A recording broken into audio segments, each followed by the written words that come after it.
So you tell me which characters you guys are interested in, and we can start allocating characters. There are 20. I would be keen on one of the human clerics. They've got pictures associated with them. You should be able to, if you go into the journal. Yeah, I'm just having a quick look now. Characters listed 1 to 20. Character number 2, character number 9, character number 14, and character number 16 are human clerics. Can I be number 9? You certainly can, if no one has any objections. If there's no objections, of course. I will. I do not object. That will be Sounds in Thranduil's journal, and you can now. So you need to keep in mind what Julian said before in the chat, like playing Julian's prior game, not having the short rests and not having like everyone in the party with like extra classes and subclasses and stuff that give heaps of healing and shit makes it a lot tougher, and you have less hit points. All right, so you should now have access to that character sheet. So with number 5, Elf Fighter / Magic User, do they have any healing spells? Nope, they are a fighter magic user character. So magic user is the term for a wizard. You need to be a Paladin, Ranger, or a Cleric to get healed. Correct. And Paladin and Ranger, it's at higher levels. I'd probably be happy with the Dwarf Fighter number 6. Sure. Okay, so what does that give us so far? We have a straight fighter and a straight cleric. Alright, Craig, you should have access to the Dwarf Fighter, so you guys can give those characters names if you want.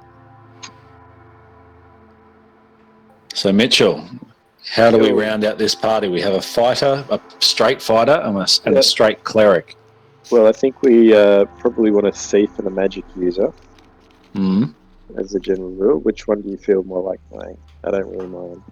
Well, I could go both. Yes.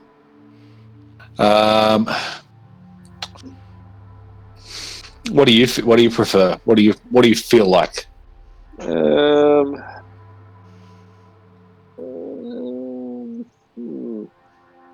I'm thinking about the number 5, the Elf Fighter Magic User. Yep. Yeah. All right. Well, in that case, I will go the number 11, the Elf Magic User Thief. Alright, so I have added the Elf Fighter Mage to Mitch, and I have now added... Where are you? I see dead people. Mr. I'm not wearing a closed shirt. Hey, look, both my characters, like last game and this game, are elves with no shirts on. Cool. And what we will do is, well, you'll notice that the characters aren't 100% complete. So by that I mean they've got the important things in there. They've got their stats, they've got their hit points, their armor class, their movement. Well, actually, I don't think I put the movement in for everybody, so we'll work some of those out if I haven't. Their magic items. I also have to give you access to your spell books for those of you who are a magic user. But we'll also grab our first entrance into the tomb. You're recording it.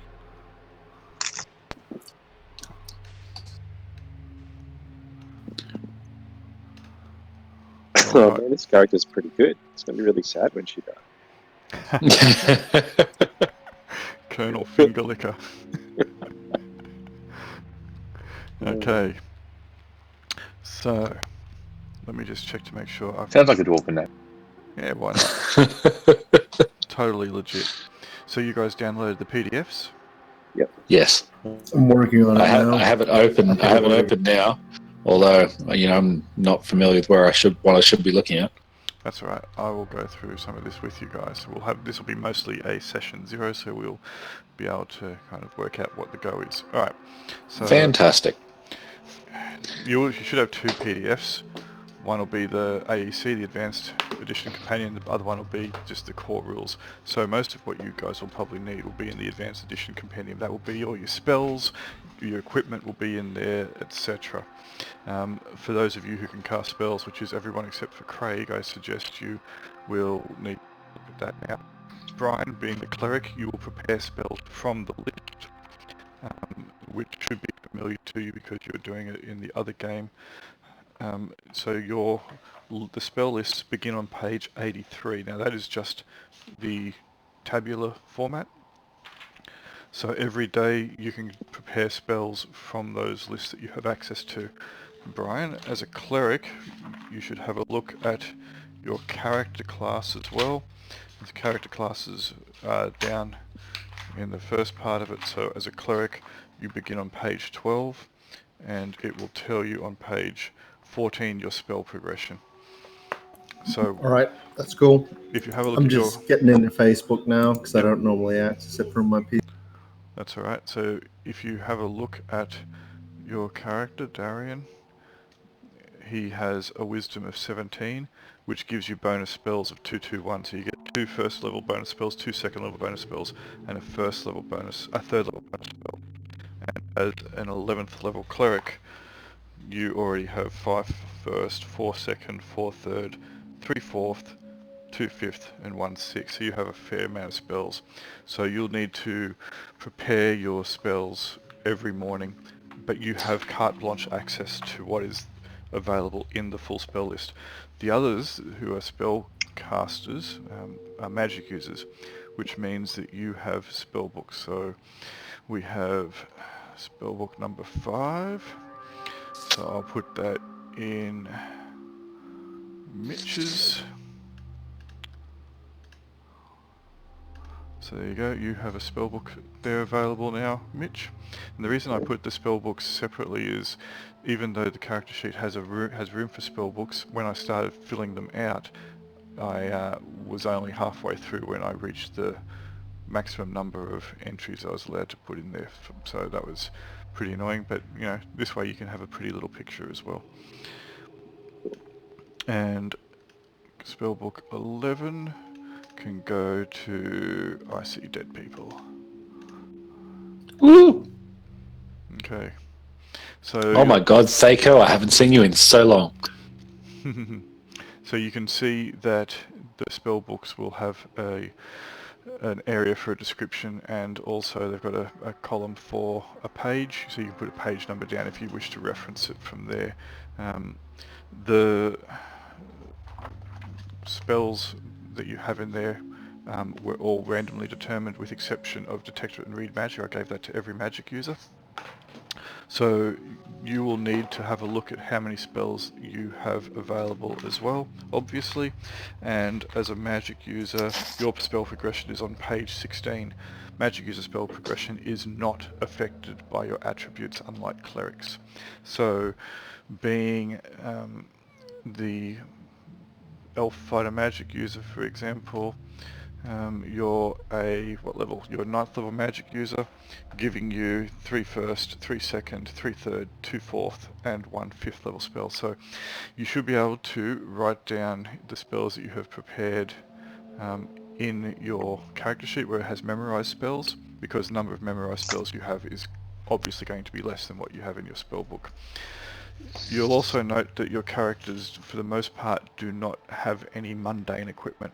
I was going to originally create some packs that you guys could choose from, but what I'll do is instead I'll let you take within reason any mundane equipment that you want.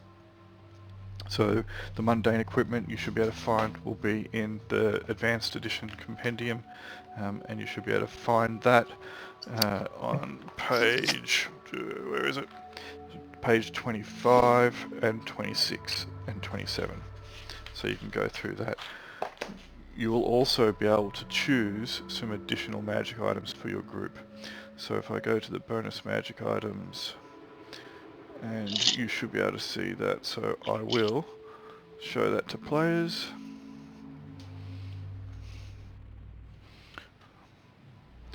Okay, so you guys can see that Magic Emporium with the shops? Yep. Okay, that's it. So the... Oh, my headset's having hissy fit. I'm just going to plug it in. Can you guys still hear me? Yeah. Yep. Hang on a second. It just decided to tell me that it wasn't connected. Alright, so the magic items that are listed in there, so you either get 2 potions of healing or a potion of extra healing or a potion of flying, etc. Once they're chosen, they're gone. You'll notice that down the bottom are a bunch of more powerful items, the Wand of Fireballs, the Pearl of Power 3rd level, Sword +1 Dismembering, and Sword +2 Holy Avenger. They count as additional items. So if you choose one of those, you also have to cross off another item. And how many do we get, sorry? You can choose one.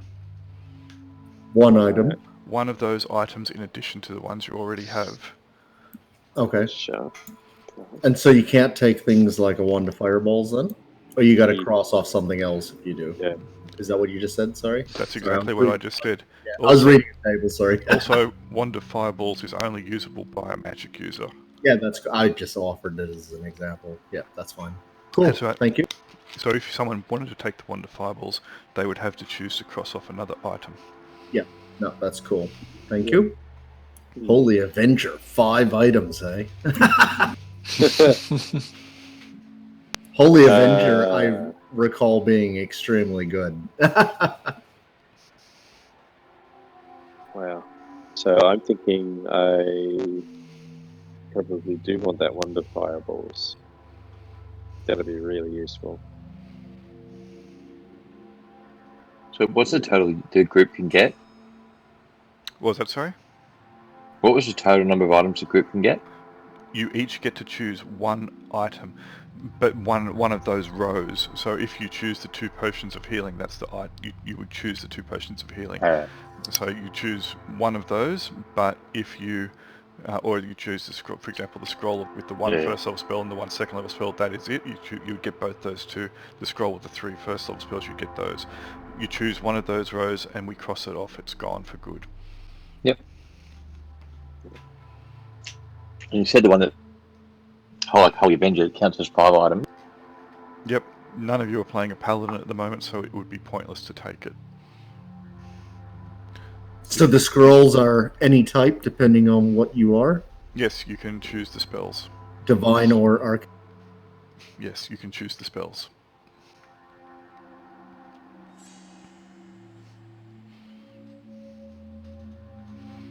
So have a bit of a look at that. As a cleric, you might want to start working out your spells now. We will I'll go through the character sheet a little bit as well. So the character sheet, for the most part, is the only thing that's really going to be critical are your hit points, your armor class, your movement. Your attributes will come into play occasionally. Your saving throws are pretty obvious. When you make a saving throw, it's equal to or above that number. Now, those saving throws also aren't just, for example, saving throw versus breath weapons isn't only against a dragon breathing on you, it's also utilized in trying to avoid things by dexterity. For example, poison or death would be trying to avoid things, by stamina and endurance. So if you want to try and put it into something that you would equate to nowadays, a breath weapon would be like a reflex, poison or death would probably be like a fortitude, those kind of things. The character sheet does allow you to roll for it. You can just click on the little roll icon next to it and it would roll it for you. Can I ask you what some of these magic items do? Yeah. Brooch of Shielding? You can look it up in the book as well, but the Brooch of Shielding protects you against magic missiles. And the Periapt of Wound Closure? That makes you heal faster. With saving throws. On what sort of basis? Hang on a second. I just wanted to finish off with the saving throws. You have to equal or better the number you've got there. Just on a d20. So it just doubles your natural healing rate, the Periapt of Wound Closure. And the Pearl of Power. Pearl of Power allows you to recast a spell of first level. Okay. Or third if you want to pay cross Correct. off another. Yes. Cool. Okay. And my Staff of Striking, sorry? Staff of Striking is a melee weapon. It will act as a normal staff. It has no bonuses to attack. It does 1d6 on a hit, but you can choose to expend a charge. It should start with 30 charges to do an additional 1d6 damage. Thank you. So if you have the PDFs as well, they're searchable obviously, so if you've got anything you want to quickly look up, just have them both open and just do a quick search for them. It's probably easier in some regards, not all regards, but some of them.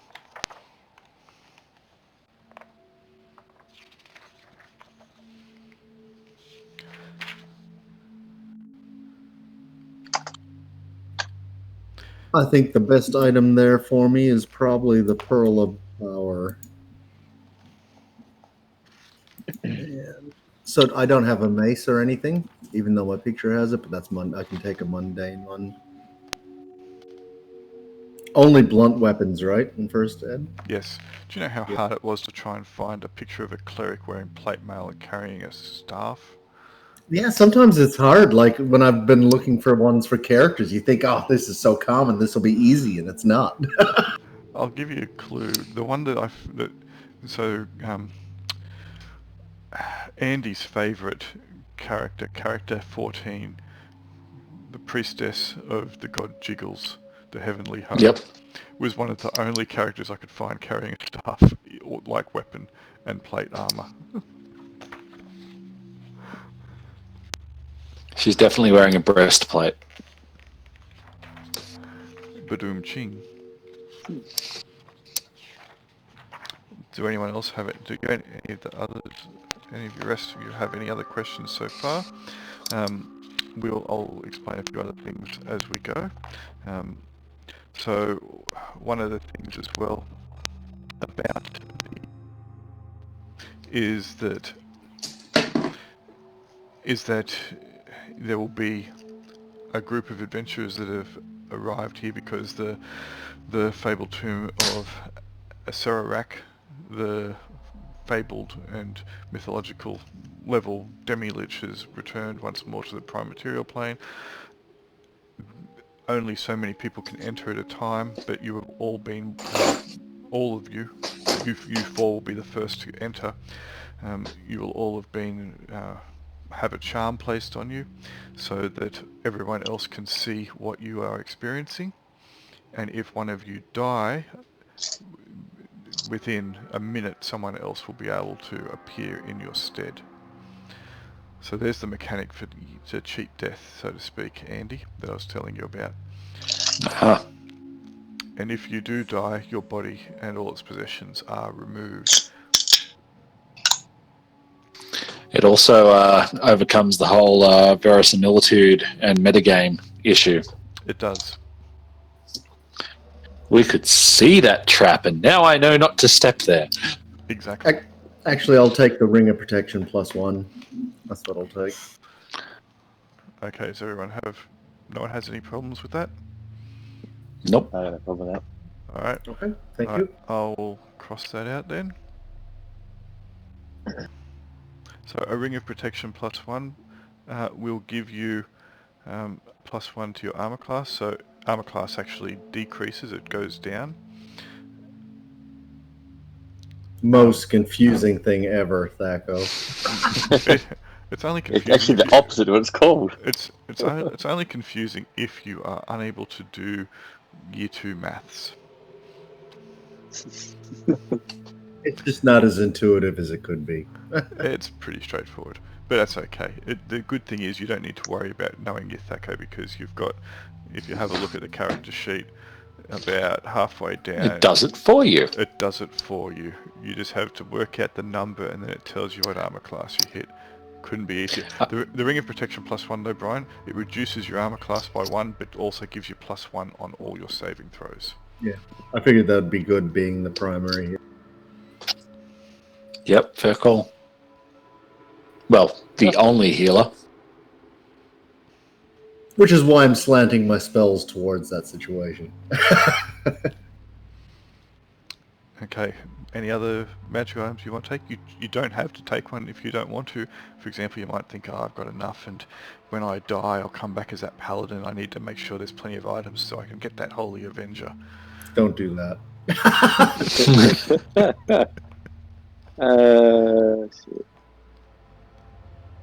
The GM makes a very good point in that whatever we take disappears when we die. Mm.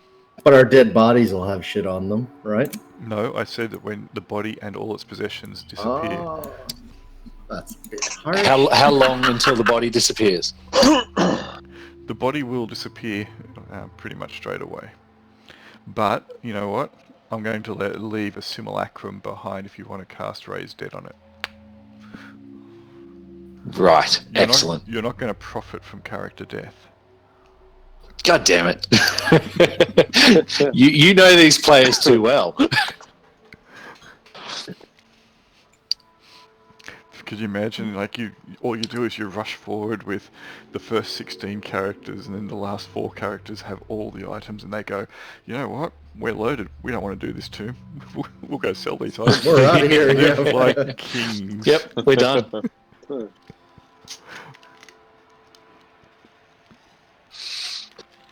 3 of you get to choose. What are you taking? Anything? Did anyone take the healing potions?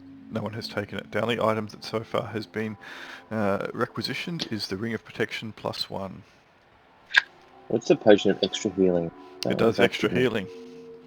Of course. Compared to normal healing, As though. the name describes. I've got no baseline to So compare it yes, against. a potion of healing will heal 1d6 +1 hit points worth of damage. Yep. Okay. It will also cure paralysis, which is really useful. So anyone that's paralyzed, just pour it down their throat and huzzah, they're back up and going. A potion of extra healing, you can drink the whole thing in one go and it will replenish 3d6 +3. Or you can do it 3 times, but each time you do it, Or you only get 1d6. Yep. Okay, I might get that if that's alright with everyone. That as the front man, would be useful. Fine with me. Alright, so you take the potion of extra healing. Alright, so you're playing the dwarf, aren't you, Craig? So you'll notice that dwarf, one of the items that he has, Colonel Fingerlicker, he has a girdle of giant strength. So the girdle of giant strength means that he attacks as a creature of a higher hit die level, so I've already accounted that for your to hit armor class 0. But it also means that you do double damage with melee attacks. So whenever you roll your damage, you just double it. Also, some of you will notice where it has your current weapon information, under attacks, you may have 3.2 written down. Yep. Okay, so that means that you get 3 attacks every 2 rounds, because your level of fighter or whatever would indicate that. So in that case, the extra attack always occurs in the second round. So you would attack once in the first round, twice in the second round, once in the third round, twice in the fourth round, and so on. Cool. So 2 more items to How go. do I roll an attack? Oh, we'll get into the dynamics when we get started. Yeah, I'll go through that with everybody. I just noticed your saving throws aren't up to date on your dwarf, on Colonel Fingerlicker, so I'll just do that now. Okay. Julian, I'm trying to look up an item, and I'm only getting the item in the table. I can't find the description in the book. What's that? I'm trying to look up the Brooch of Shielding. Okay, so the Brooch of Shielding, you might be looking in the wrong book, so some of the items are covered only in the core book, because that's where they are. Okay. The Brooch of Shielding shields you from magic missile. shields you from Up magic to 101. Yep, page 117 of the core rules. 117. Thank you. There we go. Let me do your saving throws. Written down all the spells I might take. Holy smokes, I've got some quick reading. This is one of the reasons why I was asking you guys ahead of time, like a couple of days ago. What characters are you interested in? Do you want to pick your characters now? I'll let you have your characters now if you want, because Yeah. forewarned is forearmed. Alright, let's have a look. As a dwarf and a fighter, level 9 fighter. You get bonus to your saves as well, but we'll just put these in to start with. 9, 8, 10, 12. Oh, 12. 9, 8, 10, 9, 12. Alright, so your saves are in there now, Colonel Fingerlicker. So my armor class is -2, but it's 2 without a shield. Right. Is that going in the wrong direction? No. Your armor class Okay. goes down. When you are unarmored, your armor class is 9. The best armor class you can get is -10. Okay, I'm with you now. Okay, so is that ring then that's reducing your armor class? Is that then going up? No, so the Ring of Protection that has reduced his will reduce Brian's armor class by 1, so it lowers it down because it's a +1 item.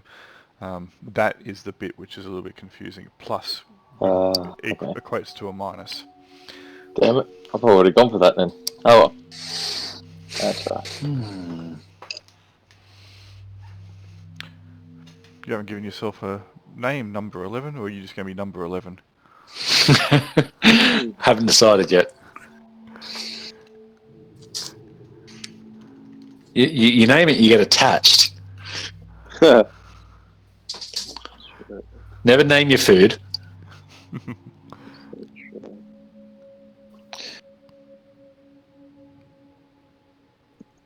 So what items do you already start with? You've got braces of armor class 5, a wand of lightning bolts, and a +2 dagger. So, yeah, what do you feel like? There's not a lot there. But I think the Pearl of Power is probably the best for me. Pearl of Power for the first level or for third level? I'm not going to splash on the third. I wouldn't want to die and lose it too quickly. I'm thinking just the Pearl of Power first level. Let's have a dabble with that one. Okay.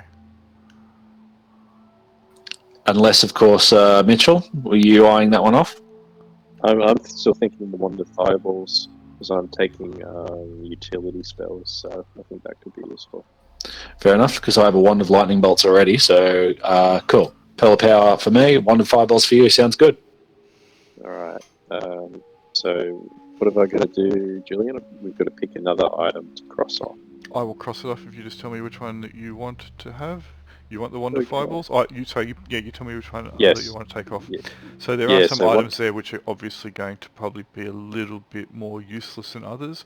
There are some which I've actually put in there as scrap items if you wanted to. Arrows. Arrows are really useful. Magic arrows stack with magic bows. Oh, interesting. If you have a +1 bow and a +1 arrow, you get +2 hit and damage, and it counts as a +2 item for overcoming damage resistance.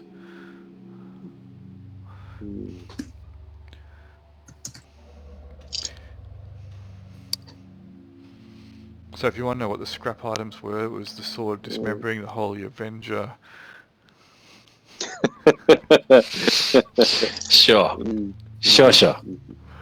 Hang on, if you pick one of those as your one to cross off, do you then have to cross off the additional ones? Is it compounding? No, because, it's only when you choose to equip it that it's going to be powerful. I see. If you decide to chuck it in the bin and,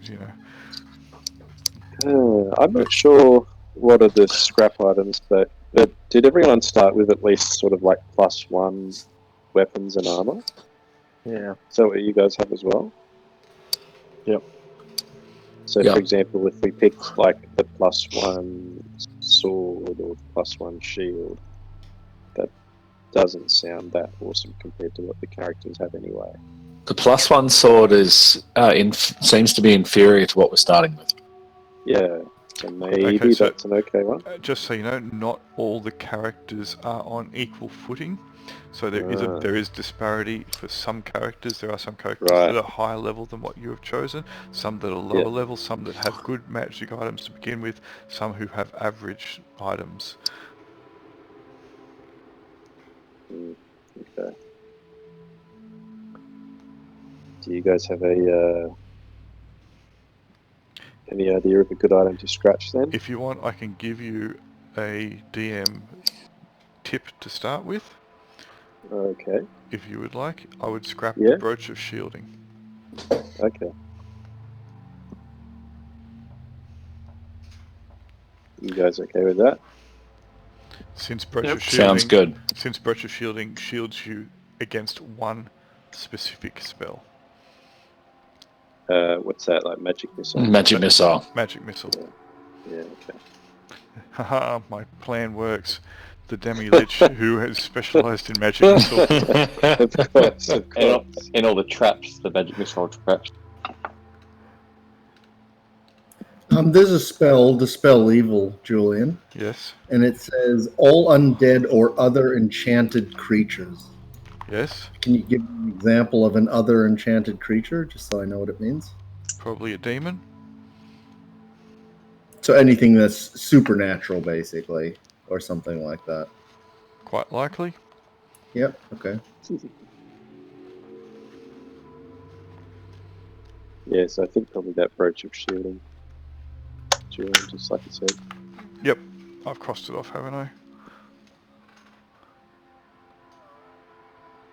I've crossed it off, and you took the Wand of Fireballs, didn't you? Yep. Cool.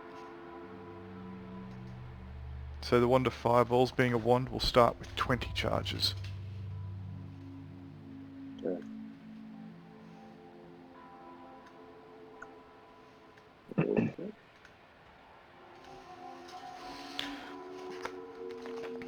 Alright, so the Wand of Fireballs will be in the core rules as well.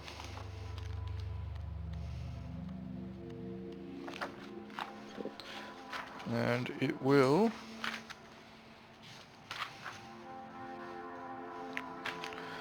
somewhere in the core rules. Where am I? Sword Stars wands, wand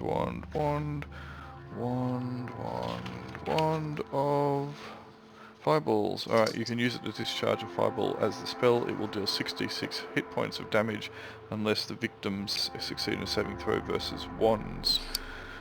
One charge is expended per usage. A successful save will reduce damage by half. Alright, bonus items have been chosen.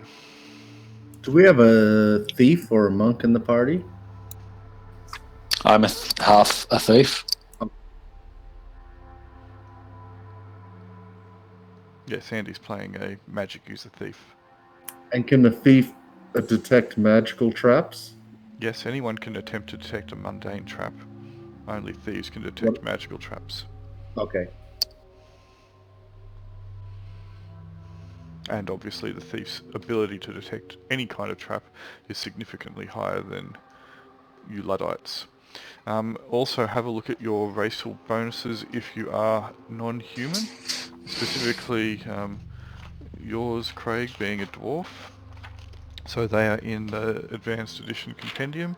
The dwarves are actually pretty useful, especially in this setting, being underground. You get a whole range of bonuses against for your saving throws, so you're pretty hardy. But you can... I should have already affected your infravision, so because Roll20 can't really handle infravision in the first edition is exactly what it says. You would see heat sources. Instead I've given you latter edition dark vision. So I have given you 60-foot shadowy vision. So what happens? So what happens if he comes up against undead, which don't give off heat? It doesn't matter. So he can see them. It doesn't matter. Yeah, he'll die anyway. Yeah, fair enough. I see what you did there. You will. You've adjusted all my save throws? No, I haven't adjusted them, so you can. I'll let you do that. I just chucked them in Okay. just then because I forgot to put The yours in base one originally. didn't. Okay. Yep.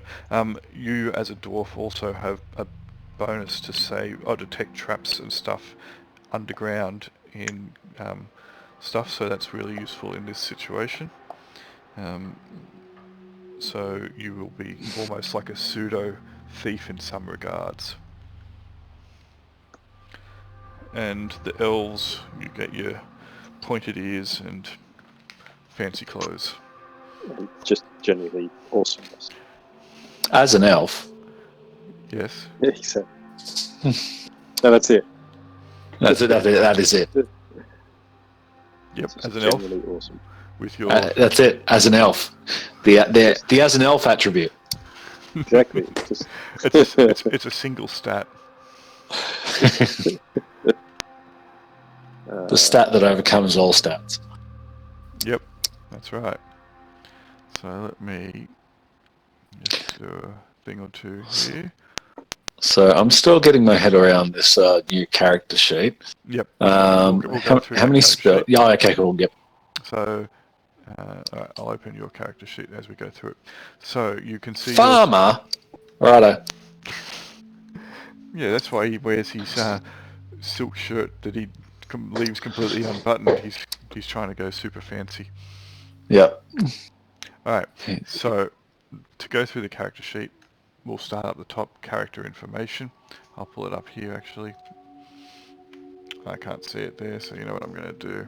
Let me edit this, put it in me, and put it in me. Right, let's try again. All right. So, first bit at the top, character information, is pretty self-explanatory. So, normally your movement is based upon how encumbered you are. What I've done is if you are wearing heavy armor, I've made it so that you are encumbered instead of having to add up all your encumbrance. If you're wearing medium armor, you're moderately encumbered. If you're wearing no armor, I've left you as being not encumbered. You can, if you want, fill out the rest of the personality and physicality blocks, such as your height and weight, etc. That's up to you.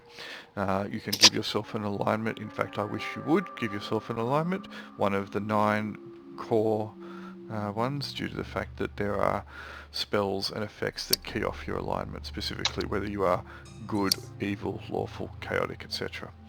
The only characters that have mandated alignments generally are paladins, rangers, and thieves. Thieves can't be lawful, for example, for obvious reasons. So your personal attributes, which is the next one down. So it's pretty straightforward again. The thing that you don't have to worry too much about, though, if you want, you can give yourself languages, and I just realised I haven't given you saving throws either. Somehow I managed to miss that, so I'll have to sort that out. So you can give yourself languages, just core languages, whatever you feel like, it's fine. The spell percentage that you'll see against intelligence is just the ability to learn a spell. Minimum spells is and maximum spells applies to your spell book, so don't worry about that at the moment. Minimum spells is just if you have tried to learn spells and failed miserably because the dice have rallied against you and you've gone through the entire list of spells. If you haven't learnt a minimum of 6 spells, for example, as the elf mage thief Andy, you would be allowed to then try and relearn spells that you had failed previously. So in regards to this situation, it doesn't affect you. For wisdom, spell bonus, for those of you who have a wisdom of 13 or higher, the spell bonus actually applies to your saving throws against mind affecting spells. The spell percentage shouldn't affect any of you. That's only if you are trying to cast divine spells, if you're a cleric or a ranger or a paladin, and your wisdom is particularly low. None of these characters have a wisdom which would give them a spell failure chance. Dexterity, pretty straightforward. Your armor class modifier, an armor class modifier that's a negative is good because it reduces your armor class. I have adjusted your armor classes accordingly. Missile mod is the bonus to hit, not to damage. Damage bonuses always apply off strength modifier. Your initiative modifier is 2, and we will do that with normally this just uses team-based initiative using D6s, but what we'll do is we will incorporate a D10 initiative, and you can apply your initiative modifier to there. The thief skill adjustment, if you have it, has already been applied to your thief skills. Constitution, pretty straightforward again. You only get a poison adjustment, so that's to saving throws against poison, if your constitution is 19. And the only people that can get a 19 con are dwarves.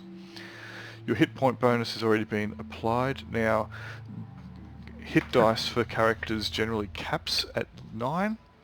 In first edition there are a few classes which go a little bit higher than that, monks, druids and rangers being the ones that can get more than 9 dice generally, and once you get to that hit dice you don't apply your hit point bonus anymore. Survive, res and survive shock, those two, that's a percentile based number. If you get resurrected or someone attempts to resurrect you, resurrection is a little bit harsher. You may fail to save against resurrection, you may die from resurrection. So basically that's the body rallying against trying to be brought back. The higher your con, obviously the better chance you've got of surviving. If you do get resurrected, it does reduce your constitution by 1. Surviving shock, there are certain things which will apply a system shock to you. If you fail it, again it's a percentage chance, it is an instant death. Charisma, which I didn't fill out for you for some reason, Andy. I've been pretty slack filling out this character. Maybe I was confused by his open shirt policy. Well, you know, it is distracting to the eye. It is. Good 6 policy to have. and 9. Alright, so reaction adjustment. So reactions are a 2d6 check. You want lower rather than higher. So therefore a reaction adjustment of negative is good, and this is when you are talking to people, trying to coerce them or whatever. Any form of communication where you are trying to get a positive reaction, you would make a charisma reaction check, roll 2d6 and apply your reaction adjustment. Retainer max is the maximum number of retainers that your character can have at any singular time, and retainer morale, that is the morale that they have. And my headset's still playing up, just decided to tell me that the battery's high. The battery's high?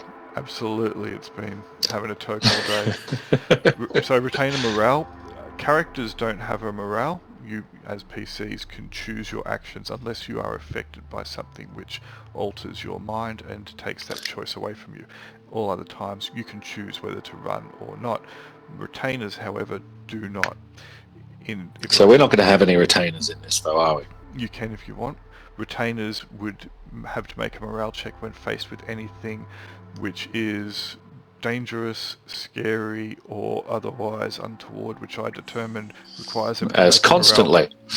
Which requires them to make a morale check, and that would be a 2d6, and they would have to get equal to or under their morale, and failing that, they would decide to flee, which could be bad, fleeing in the Tomb of Horrors. Alright, so let's have a look at your saving throws, by the way.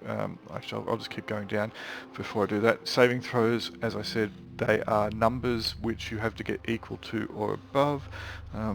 So, for example, as a thief 9 and a magic user 8, you choose the best of the two. 14, so you have a 14 for your breath attacks. So you would have to roll by clicking on the button. It gives you a save modifier if you have anything which applies at the time, and you can see there it will actually tell you have to get above 14. So 15 is a success. Well done. You take half damage from the red dragon breathing on you. Okay, and I'm out. It's pretty straightforward. It's just equal to or above, so obviously having low numbers is good. That's why the dwarf is an absolute tank, because the dwarf's saving throws are ridiculous. Excellent. He is going in front. Weapon information. Okay, so this is pretty straightforward as well. It's not in a particularly good format. This is just the best character sheet that was available for this But, you know, it's pretty straightforward. I would recommend using, unless you want to write up some quick macros, just use the dice toolbar to the left. Keep it open at most times, I guess. Just chuck it in a corner or something like that.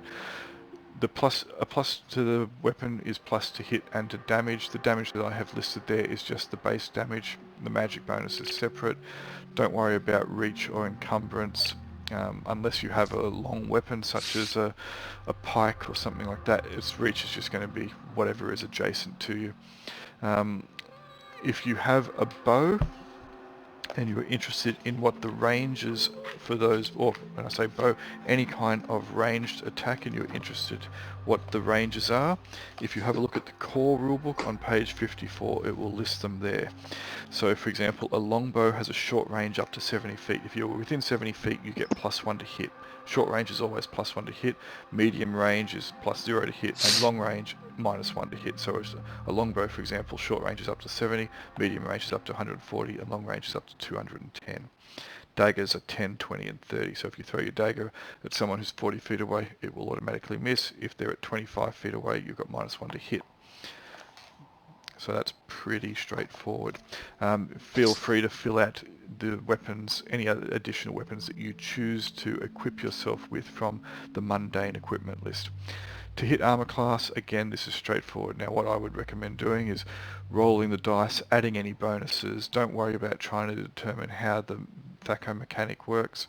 I could tell you, but you know, it's easier if you just use this table. Find out what your number is, and then reference the armor class above it. So if, for example, Andy, you roll a 17 using your +2 dagger in melee, you have +0 to hit with your strength. That means that you've got a total of 19, means you hit armor class -3. Right, cool. Okay. The next bit down, languages and abilities. Some of you I have put in a little bit. I've put in all your secondary skills, which is just listed under racial. I would suggest if you get a chance and you feel up to it, add your other racial bonuses, things there, just something just to give you a quick tip. If you have any class abilities, most classes don't have too much going in the way of class abilities, other than things like spells or thief skills. But there are some. For example, the monk has a list as long as your arm. Paladins have a fairly long list, and rangers have a few as well. The rest of the character classes tend to rely on their bonuses, their saves, and spells. Thief skills, if you have them, are a percentile, except for hear noise.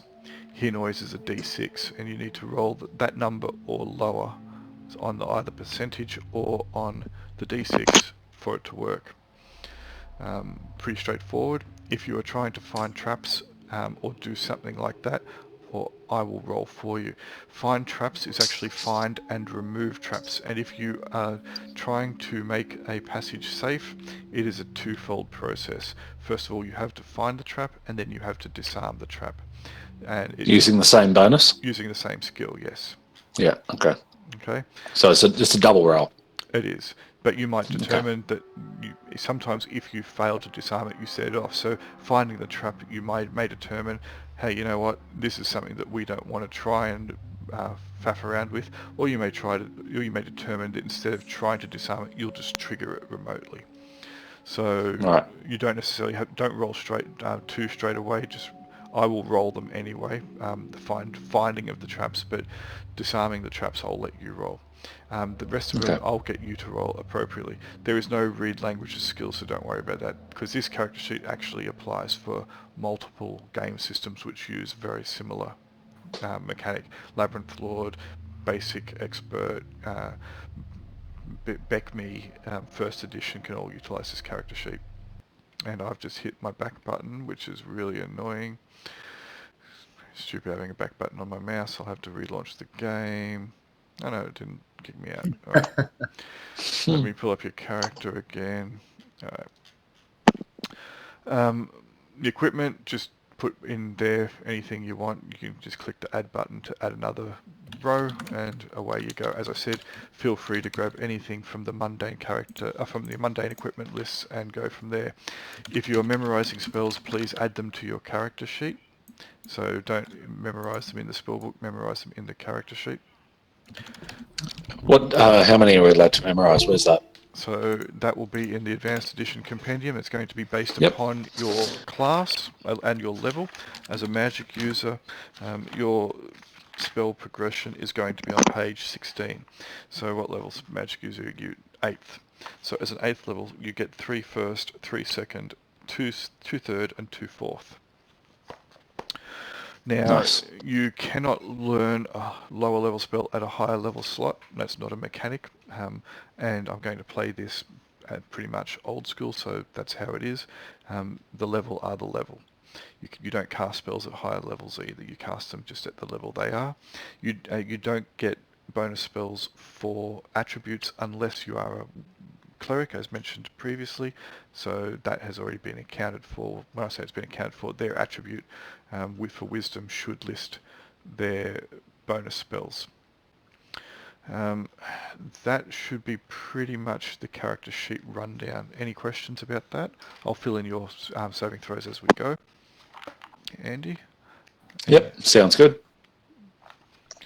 Any other questions about this so far? No, seems pretty straightforward so far. Does this mean you're running at about 10% of your attention when you're playing James's game? Whatever do you mean?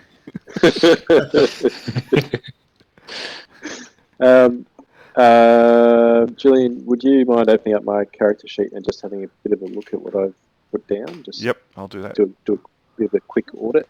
Absolutely. There we go. Where are you? You gave yourself Jiminara Zalkrana or something like that. All right, let's have a look.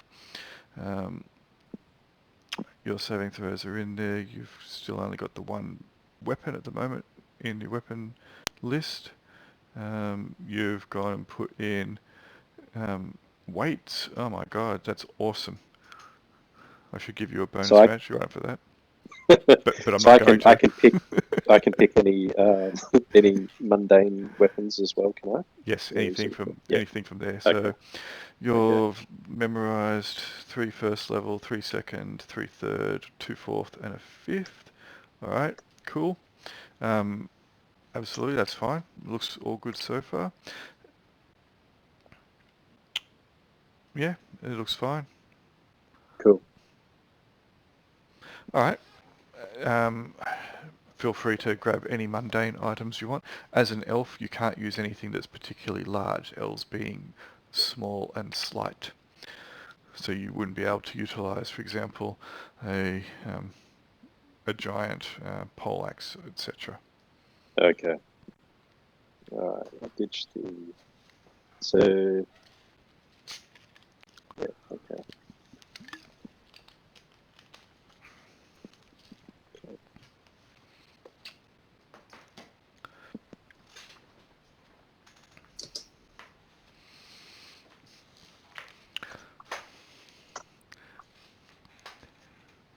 I give James's game 100% of my attention. Especially when I was playing the sister. Oh yeah. When you crunching the Forgotten Realms mystery / lore. Yep. Trying to figure out what Wizards of the Coast would come up with this time. I still think it was pretty amazing that I picked the villain after like about 10 sessions. Come on, Wizards, you can write better than that. Apparently not. Alright, so yes, when your characters, or if your characters fall, I won't say when, because it's possible that they may survive. I have faith in you that you'll see this through to the end. And this isn't, I'm not picking on you, Andy, but they will go into the graveyard. I don't want to be in the graveyard yet. Now, remind me, if you want to, let's say, for example, if I wanted 2 magic missiles, I would have to memorize it twice. Is that correct? It is, yes. Yep.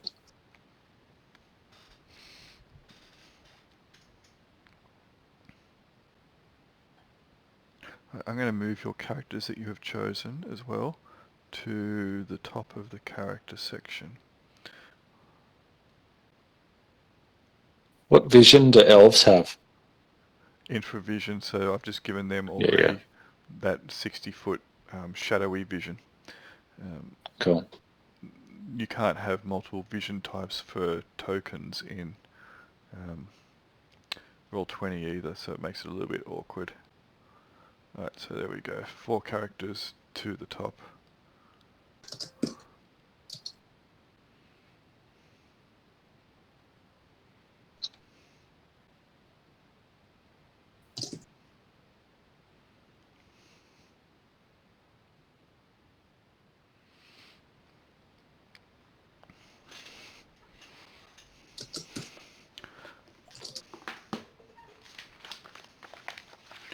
Alright, I will also just quickly chuck you guys onto just a blank map. We just write clothes on our character sheet, or do you want us to select them? Clothes, Yeah. as in what you're wearing. Yeah, because you can get boots and robes and all that sort of shit. Are you happy just for us to write clothes rather than polluting our character sheet with all them? Yep. Absolutely. I'm just going to make sure that you guys can control your tokens.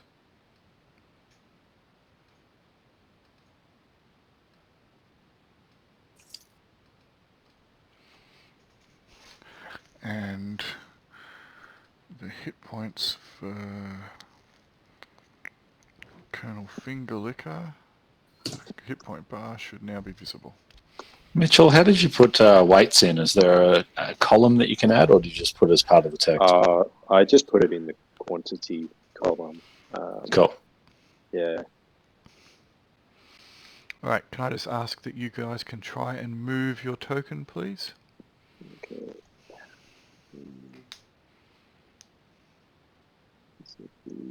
Yep. Yes. Yep. Alright, now I'm going Yep. to apply dynamic lighting, so it should make everything dark. Oh my god, everyone's green. Alright, Yep. some of you though should have shadowy vision. Can I confirm that you have shadowy vision? Yep. And Yeah, I like do a have weird shadowy glow. vision. Yep. Alright. Cool. Excellent. Now, what I will do, if you guys want to, at any stage, to have lighting effects in play, I have a bunch of different things. So we have, for example, a bullseye lantern. Is that the only lantern type? Because No, it just says lantern. no, so it says bullseye lantern. This one, hang on a second, did this not... it all players see light. Let me change that. Alright, so there's the bullseye lantern. There's the lantern. There's the torch. The torch and the lantern, the basic lantern, have the same illumination, but lanterns last longer, but you know, are more fragile. Candles. There's a gimp in the corner. A light spell. And a continual light spell. Ooh, continual light spell. So you guys can move these. You should be able to move those. Can I see if you guys can move those? Are you able to select and move them? Nope. The light sources? No. No, I thought I gave you access to move them. Can be edited and controlled by all players. Nope. You can't grab the torch? It's just Nope. No. Nothing. Can you just do like a select box over it and see if it'll select it? Nope. Yeah, Nope. No. Wow, why is that not working for you? Can be edited and controlled by all players. How annoying. Alright, maybe I have to put it in all your journals. Alright, can you see if you can control the torch now, please? Nope. Nope. No. Really? So can we have something like a guard dog? You really want to take a dog into the Tomb of Oh, Horrors? so Julian, You if I drag it, No. if I drag one from the right hand side onto the map, then I can move it around. Okay. But I can't move around the one that you dropped on. Huh. So, see that one on the left? That you just moved? I just dragged that on from the. Yeah, but I can't get that one either. Okay. Huh. How weird. In my other game, people are able to move them. Really weird. Haha, I've placed my own torch. Now we all have torches. The power you have given us, Julian. Oh dear, oh dear. Yeah, I can move my own torch. Oh, how bizarre. Right, I wonder if... we'll faff around with that later. There's got to be a setting somewhere. It's pretty annoying. Yeah. Oh, that's right.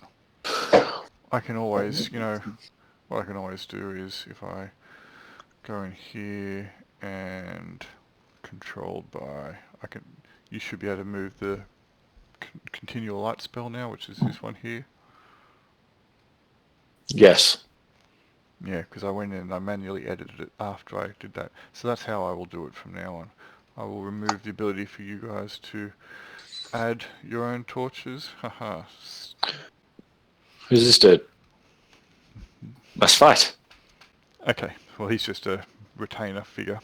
Just so I was just going to use him for some testing purposes. Alright, Target practice. sure. So, that is basically the gist of it so far. Are you happy? Have any questions before we start going further afield? Seems pretty straightforward so far. We're going to need to grab some mundane equipment, aren't we? Yes. Before we head into the tomb. I would recommend you do so. Who's getting the 10-foot pole? Don't forget, everyone should take a guard dog. You really want to take a dog? It might be useful for a very short period of time. Now, where did we say that the mundane stuff was? In which one? The core? It's in both, but there's a bigger list in the AEC. Page 26. Yep. Yeah. And it will There's have no rations. page. Yes, there is. Oh, down there. Yep. Rations trail per day. Yep. And on page 25 is mundane weapons.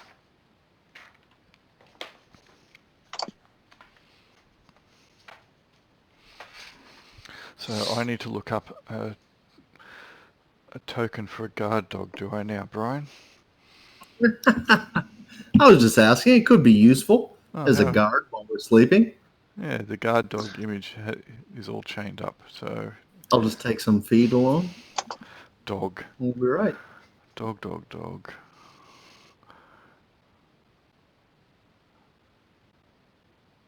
It's a dog demon, probably not what you want. Oh, please give That's me a dog. perfect. Yeah, that's right. I can always change my alignment. We haven't started yet. That's a fat dog. A fat dog. Nice. See him over here? Oh, Jesus. Any alignment restrictions? As I mentioned, only for the characters that have it. So paladins obviously have restrictions, rangers do, and thieves do. Thieves can't be lawful, rangers must be good, paladins must be lawful good. Chaotic good gods? I don't care what god you worship. Yep, It's okay. El Generico. Yep, cool. You're here for a good time, not a long time.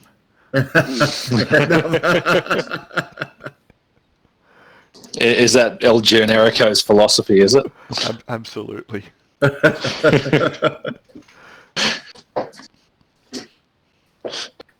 It doesn't have descriptions for the weapons that I can find. I just want to know what the range on a sling is. As I mentioned to you, that is there. It's in the core. Okay, So cool. the core page 54. Sorry, I missed a lot of your ramblings. I was choosing spells. That's okay.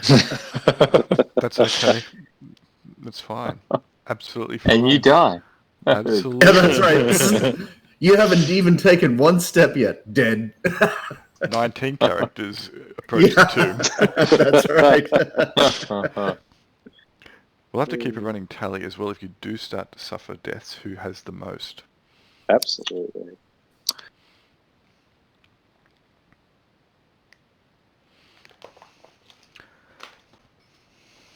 So I found a token for dogs. I can give you a dog if you need to. I've already got tokens for the retainer, as you can see there, if you want to get retainers. If you want to get retainers, you can try and do so beforehand. It's up to you. Retainers can be both good and bad. You probably don't want 1,000 of them, but you might want a couple. The advantage to retainers is you can get them to carry torches if you want, and I can just give them an illumination rather than having to give you a torch which you have to move around. If you do want to have to move a torch around or a spell, you can hold shift down and click on it and your icon or your token, or you can just do a drag and drop select. And I would prefer a retainer to a dog. I think I'd like a retainer too, Julian, if that's fine. Yeah. Yep. Good old Baldric.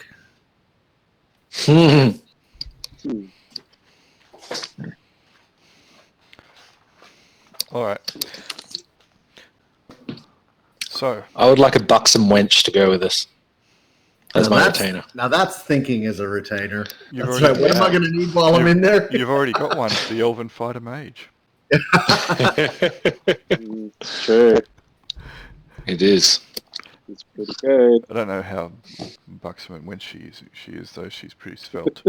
All right, so anyone that wants retainers, you're going to have to make a hiring offer for each of them. So you can get it based upon your charisma. Mm-hmm. So who wants to get retainers? Yes, please. Yes. I think Yes. I'd like a... Right, I think that's everyone. We'll start then with Yep. Geminara. So Geminara, you have a maximum of 5 retainers, which means you get 5 chances. You have a reaction adjustment of -1, so 2d6 -1. You're needing to get a total of 2 to 5 to get a retainer.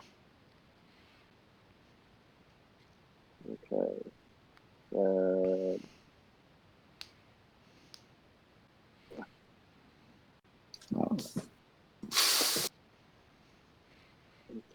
Okay, so I'll roll 2d6 -1. Yep.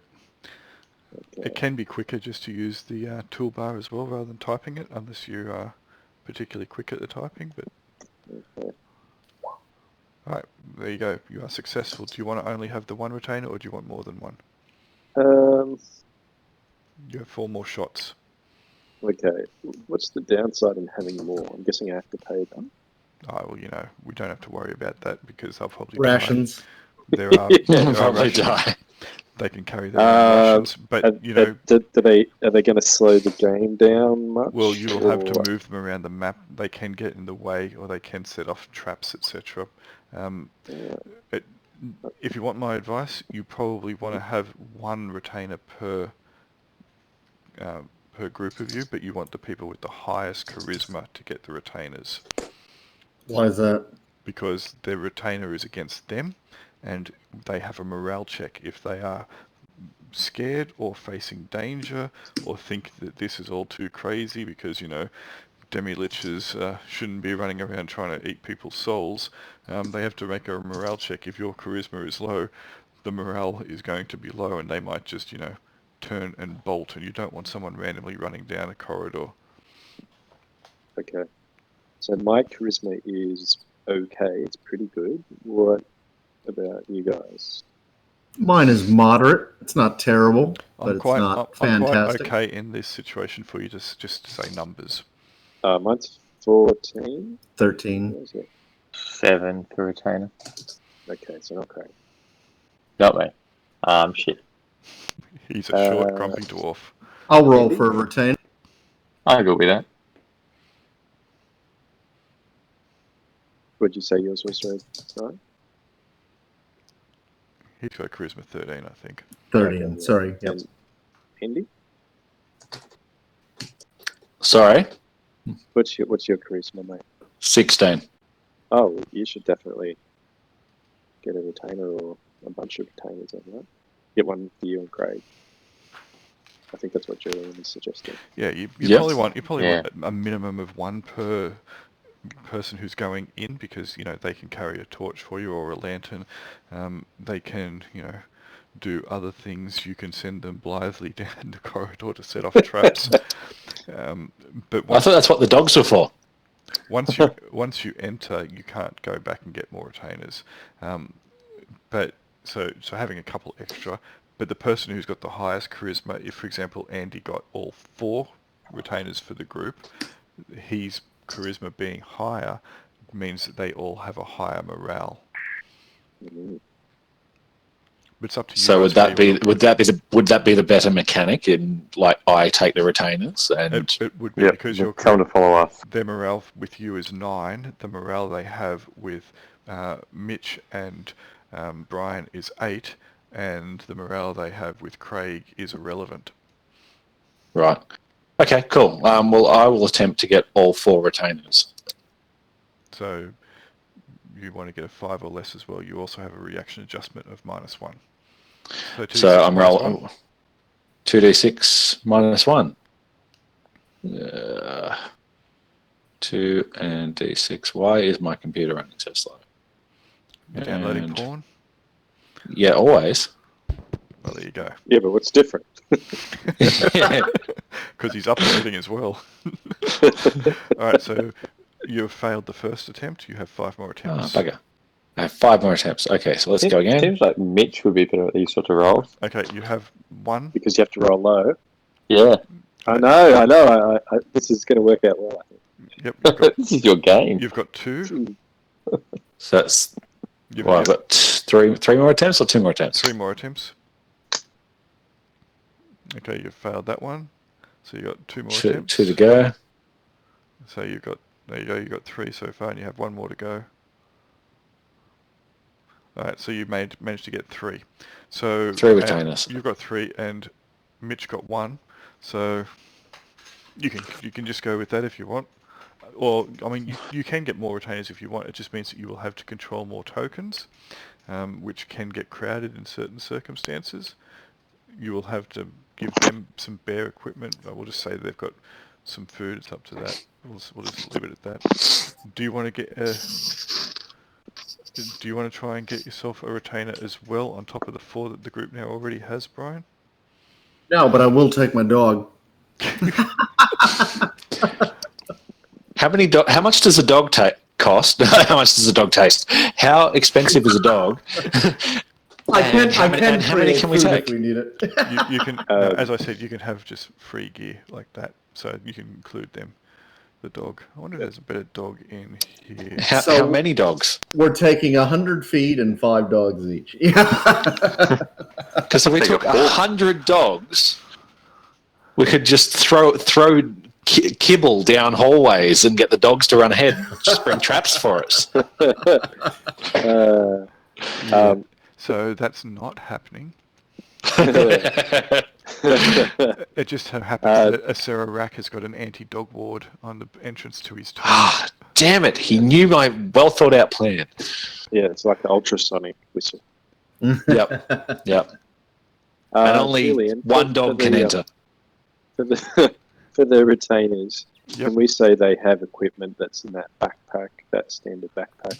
Sure, that's fine. And what about if they also have 50 foot of hemp rope Yep, and a 10-foot pole each?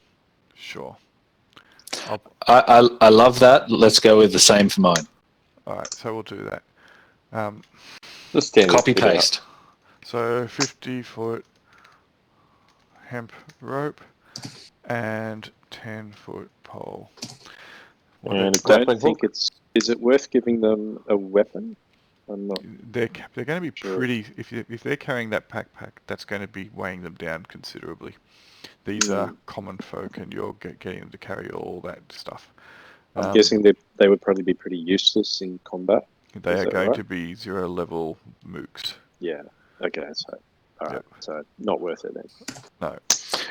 Cool. Alright. So let me Should we be equipping ourselves with like everything we're going to need?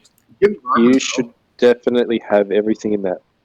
We should at least think about having everything that's in that backpack, and seriously think about a 10-foot pole. What do you need a 10-foot pole for? Crowbar, why not So- spikes for climbing. So, why not a 10-foot Oh, Maybe- god damn it.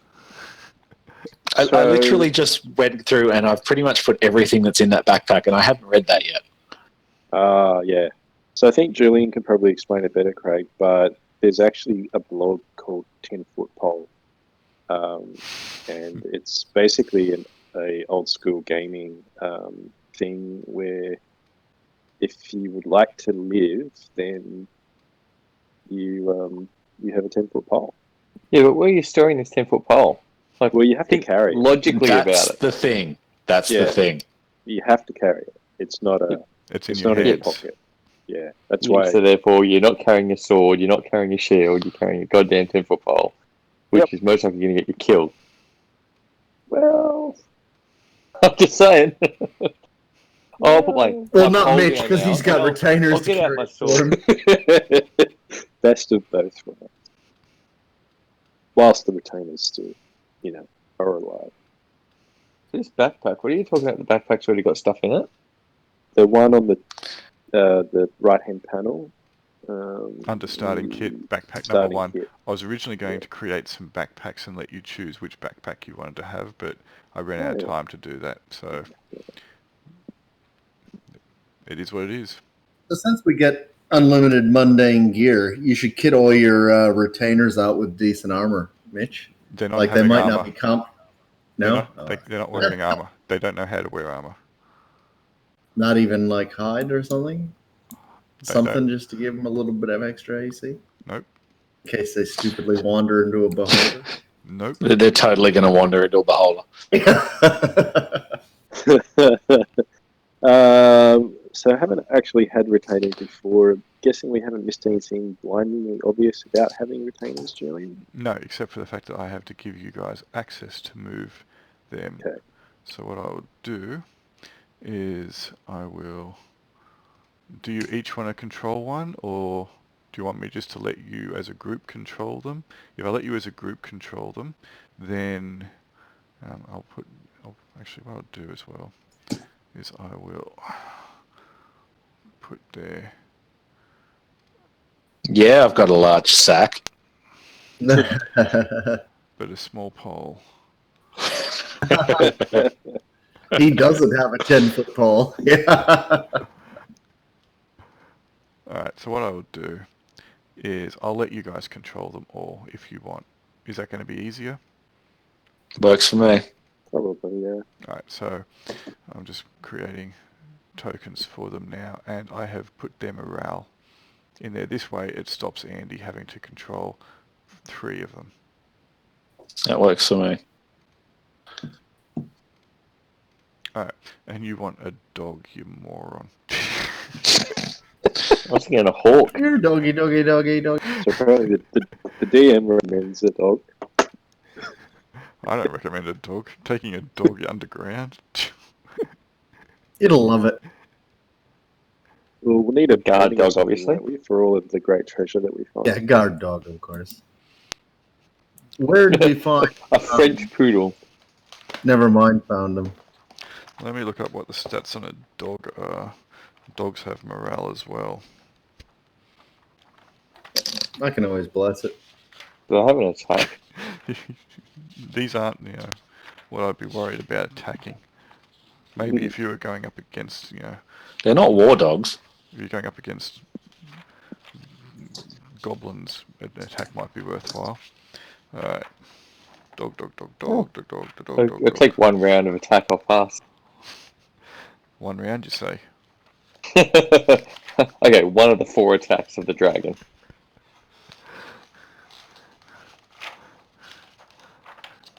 Is there a dog in here? Not in that book, it's not. Alright, that's right, I'll give the dog maybe a morale of 7 or 8. If I can't find it. I'm not going to look too hard. It's not really going to be that important, I don't think. They've got a badger. War badger? Badgers are vicious. Yeah, they are. Honey badgers are worse. I've encountered a badger in the wild, and as soon as we saw each other, it started making aggressive noises at me. And needless to say, I hightailed it as quickly as possible. Because where I used to live, they're fairly common, and there would be regular reports on the news of people who just got eviscerated by encounters with badgers. Like, they're like a possum, they'll just shred you to bits with their sharp claws. Brian. Wow. Brian, roll 2d6 for me, please. All right.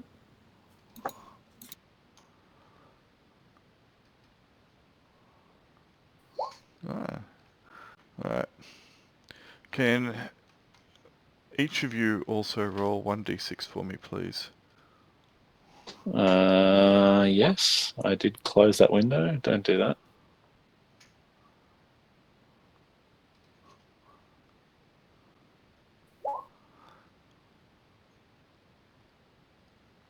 You can roll 1d6 as well, Brian.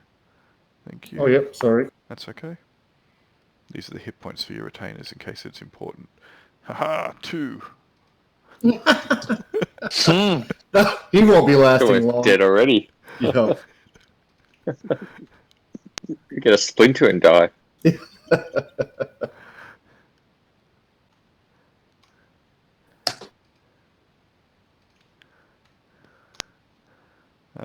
Almost there. Your dog got 12 hit points, by the way, because it's a war dog. Oh, Nice. And it's only a war dog because they had stats for war dogs or wild dogs, so I went, you can have I'll give you a war dog.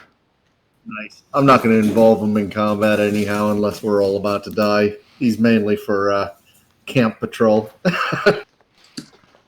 Okay, do we wish to get into the swing of things and see how we go? Yeah. Yep, All right, I'm ready. Let's do it. Make sure you look up your saving throws. I you think have Julian a- did mine, actually. Yeah, mine with them. I should. I didn't do Yes, mine. he did. Your saving throws are done, aren't they, Brian? They are now. I thought I did them. I did them for the majority of characters. I must have missed yours as well. That's cool. Let me just check. Character number 14. Saving throws are done. Character number 19. Breath attack, poison or death, petrify or paralyze, wand, spells and That's it. devices. That's the one? Yep. Cool. Character number 19's done. I'm just doing some random spot checking here. Auditing. Yep. Character 7's done, but his Thacko isn't. Okay. That's alright. No one wants to play a halfling thief anyway. Hey, Did any of you choose a halfling thief? No. My point I is liked the halfling thief. It was my second choice. Alright, so maybe... I mean, it's almost 10:30. You might get to your third choice if you're lucky.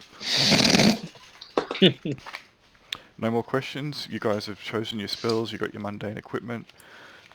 One last question. The striking spell says that it affects creatures that can only be affected by magical weapons. Yes. So the staff of striking, if I don't use a charge, does that apply, or do I have to use a charge for that to apply? So creatures that can be affected are affected by pluses.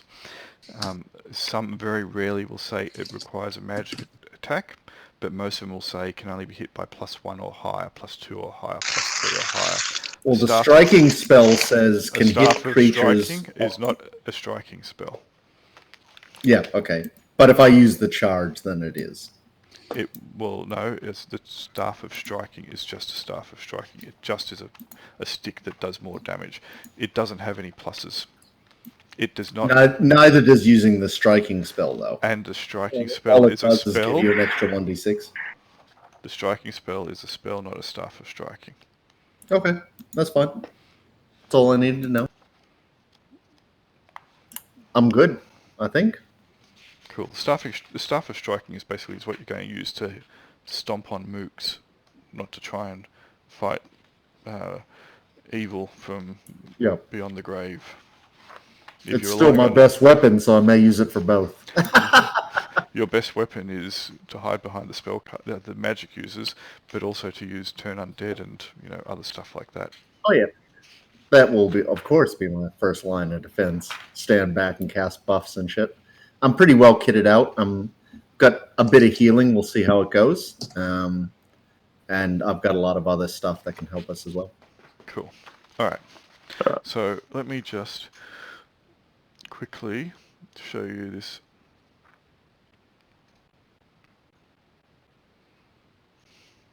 The smiley face. Evil Hill. Yes. This is the hill that you have all come to. Alright, so the party has arrived at the site of the Demi-Lich's last haunt. Before you is a low, flat-topped hill about 200 yards wide and 300 yards long. Only ugly weeds, thorns and briars grow upon the steep sides and the bald top of the 60-foot-high mound. There are black rocks upon the top of the hill, and if these are viewed from a height, it will be seen that the whole is shaped like a human skull, with the piles of rocks appearing as eye holes, nose hole, and the jagged teeth of a grinning death's head. A thorough inspection and search of the area. Normally you would be required to look this up, but I'm going to give you this as a freebie.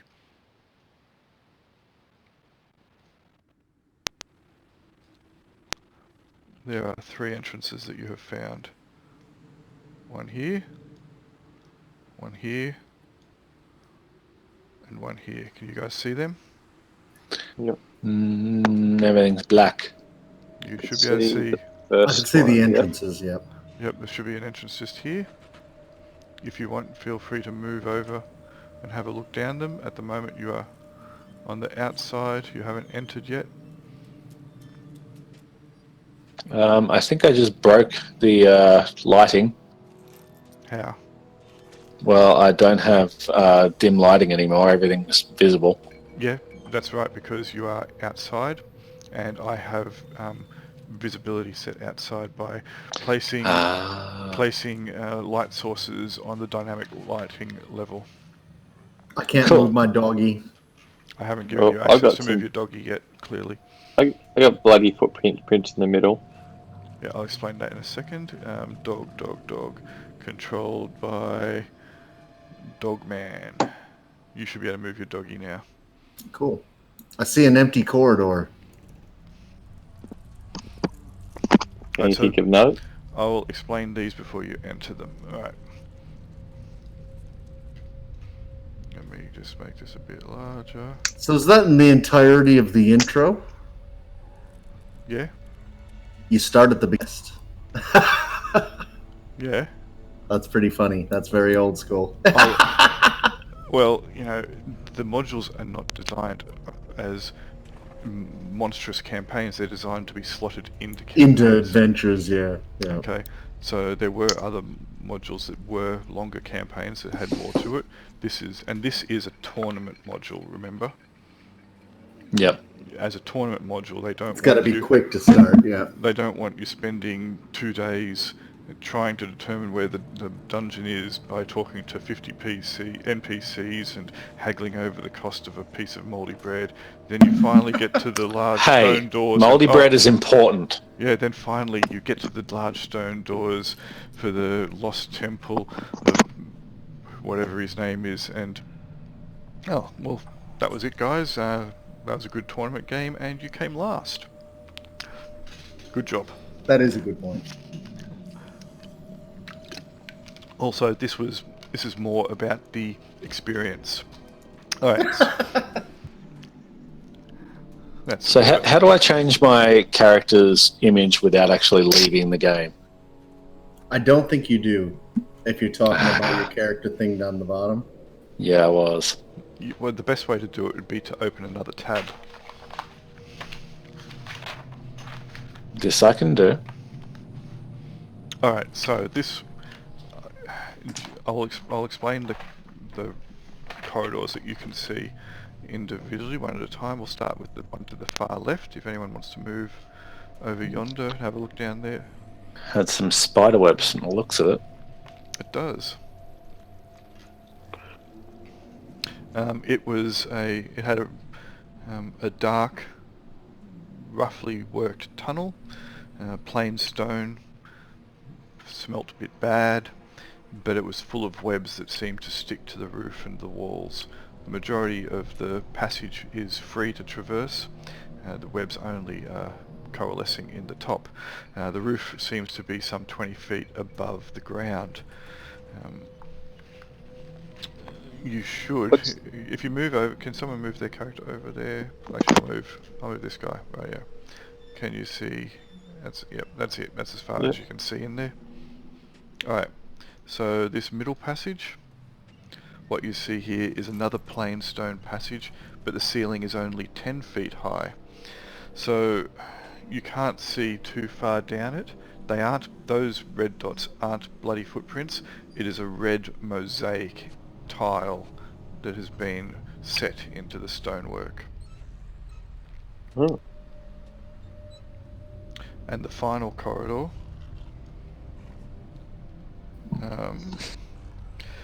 Down here. yep, this is, it's a bit of a crawl space to get through that. The opening is pretty low. When you duck down and have a look beyond, you see bright, brilliant colours to be seen everywhere, the stones and pigments undimmed by the passage of decades. There is, the stonework looks to be particularly impressive.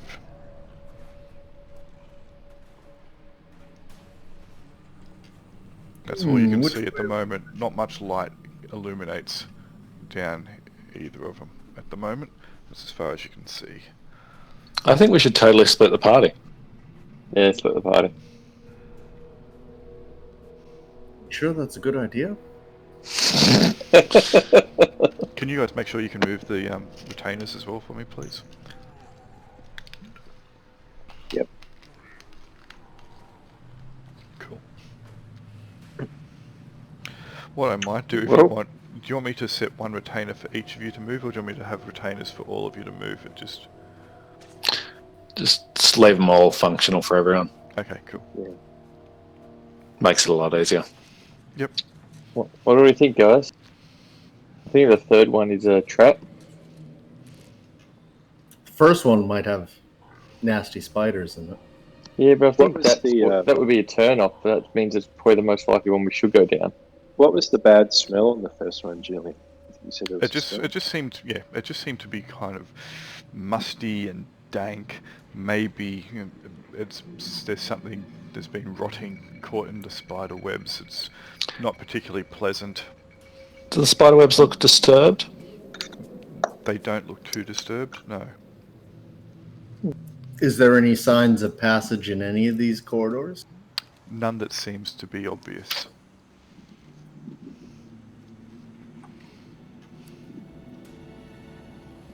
Well, the mosaic gives us the most room. At least we're not crawling or dealing with It has the lowest ceiling space. That's just above the middle one. It's got the lower ceiling space. The far one had a crawl space to get into, but then it opened up and had a reasonably tall roof. How tall was that? That was 20 feet as well. 15 feet. The middle one was 10 feet, and the left one was 20 feet. And 10 feet's not a lot.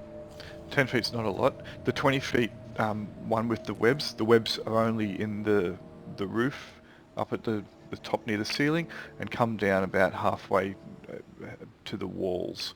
So you do have a fair bit of room in there, but the webs aren't going to be at your head height, for example. I have a look down the webbed one. Does my dog seem disconcerted by it?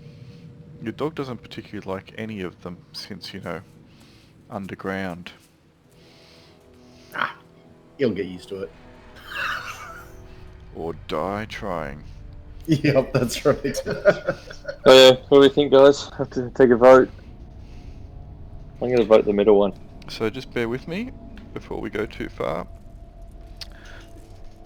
Let me just show you, there's a handout for one of the left corridor.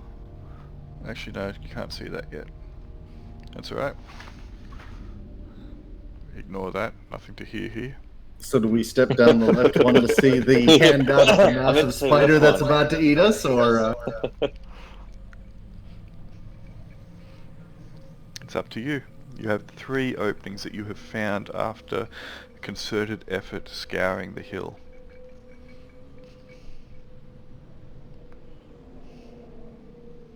maybe? I mean, from a player point of view, the right one's probably trapped. But it seems that's a like trap. a nice entry. That's definitely a trap. We know that much. What does everyone else think? Well, if we're just worried about traps, we'll just send in the rogue to suss it out. Yeah, no, I think it's more than that. Like, it's too brilliant, which means there's probably big riches down there. There's probably also something that's protecting the riches that's going to murder us all. This seems like a trap. I don't know, maybe the spider's the way to go because, it looks like the least appealing one. That's probably the one that's less likely just to murder us.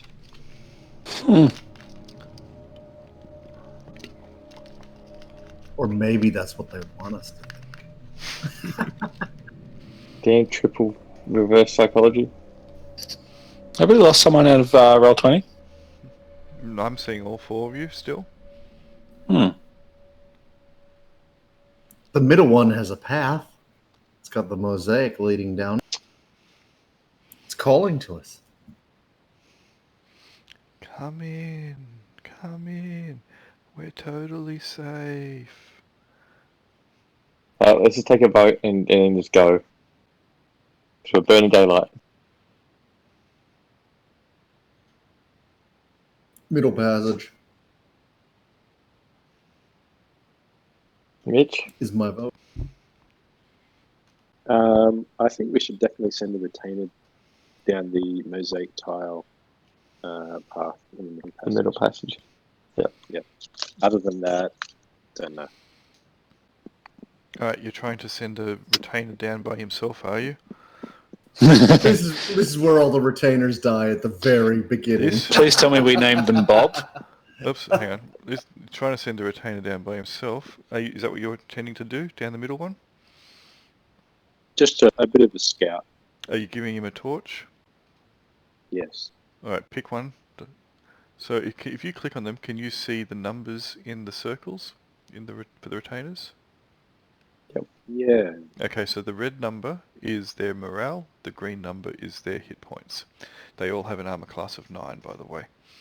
They're level 0 commoners. Alright, so this is trying to send him down is going to require him to Send this one down. He's the weakest. It might disconcert the rest of your followers if the first one gets eviscerated. Alright, so you want to send that guy down, the one in the middle there? And the rest of maybe the rest of the retainers should guard one of the other entrances. He's going to light a torch, is he? Yeah. Julian, can I just quickly ask, how are the searching for traps mechanics working? You're rolling for us whenever we come near something, or are we going to have to tell you, I would like to search for traps? No, you have to actively search. Right. I would like to search the entrance for traps. Okay, so you're going to search all the squares? It's like each square, just is it? do a path, yeah. That's fine. Let's do this. I need to get some dice on me, because that is going to be a visible roll, and it won't be a hidden one. That's alright, I can make it hidden after. That's alright. You don't find a trap. I'm going to go to get some dice in a second. You don't find a trap there, though. Okay. Oh, I've got a dice roller on my phone. I can use that. Woohoo! Technology. Yeah. We can go in, leave the retainers. We're much better enabled to do anything. Don't leave them. They can come with us and carry our shit. Oh, for sure. Have them trail behind. I just think we should be the trailblazers because if we encounter anything. Matter. Yes, we're the someone has to do it. So you're not sending in a retainer by himself? I think that would probably be a poor move on our first adventure with these wonderful, brave adventurers. Called Afghan Carp. No, Bob and who's the Bob's best at- 1, 2, and 3. Who's the best at detecting traps? Probably your thief. Andy. That's literally what I just did. I literally just detected traps. Well, you No, I fail- was thinking, you like, do as we're not walking detect through, traps. are you at the front? Well, I just came up here and I said, I don't detect any traps. Yep. So at that point, our burly dwarf should forge forwards. How about you guys move all your retainers over? Now, there's 1, 2, 3, 4. I have put a light source on this retainer here. He lit a torch, so he has a torch going at the moment.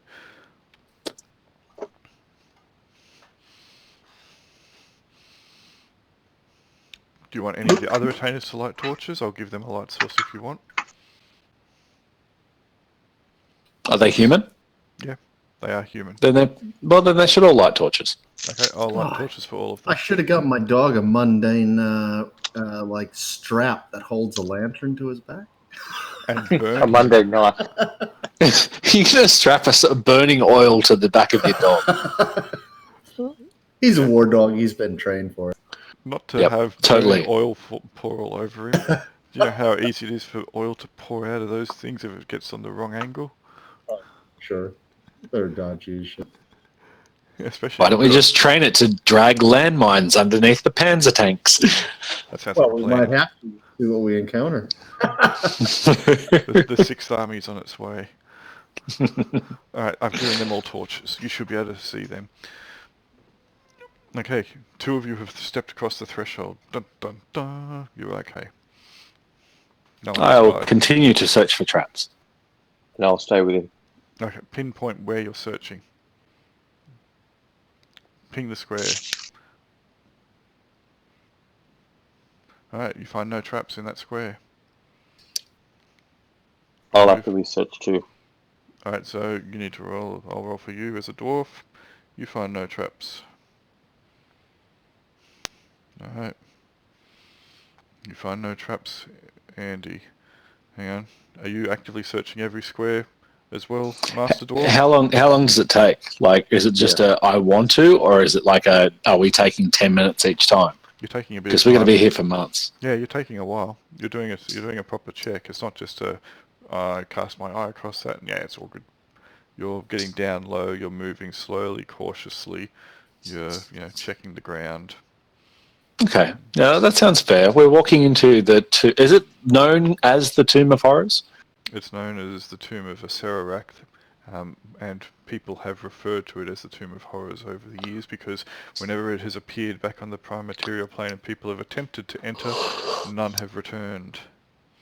Okay, I'm not going to walk in casually. I am going to check everywhere.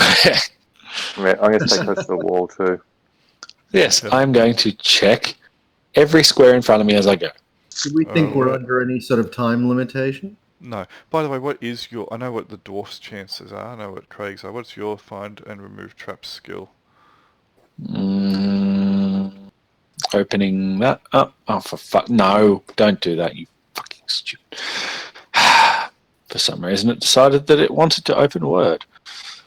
Give me 2 seconds. Sounds like Character a sheet. problem. Find, and where the hell was that again? Under thief skills about midway down, it's called find traps. There we go, 83. 83. Alright. Yep, you haven't found anything? Cool. How do I work out what mine is, Julian? You said anyone can do non-magical traps. Alright, but here is unfortunately I have the screenshot to show what I rolled because I'm using my phone.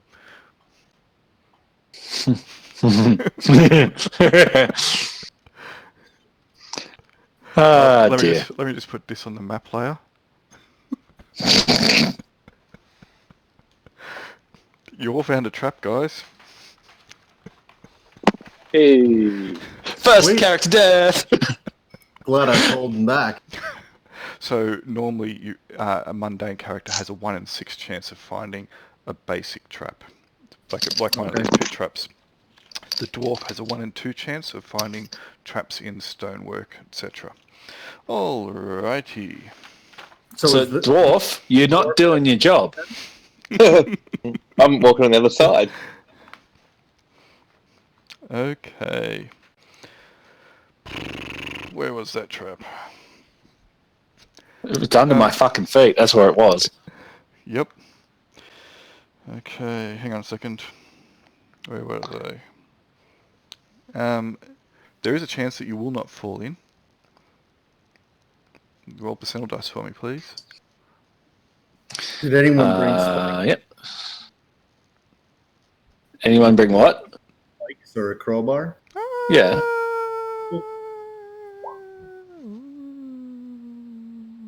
Alright, what is your character's dex? Character's dex is 18. Okay, that's pretty good. Alright. Unfortunately, you rolled poorly.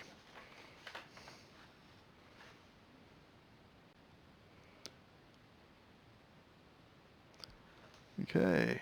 So all that intro effort was for nothing because you just died.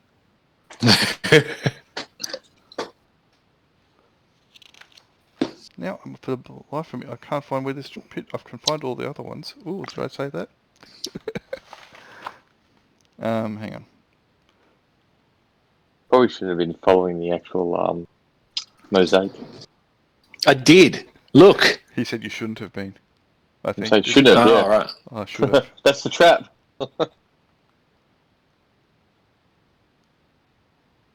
Hang on a second. The mosaic of trap introduction.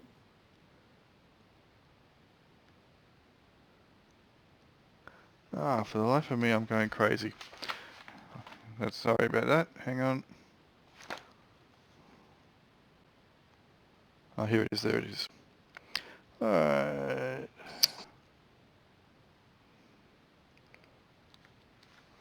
Oh, and there's a handout. I'll show you it as well for this corridor, as I'll explain something to you. Alright, bear with me, because I've had a... Here's the handout. Don't walk down the right-hand side. Okay, you're dead. I've had a brain fart. Sorry, I meant to show you this. This corridor is...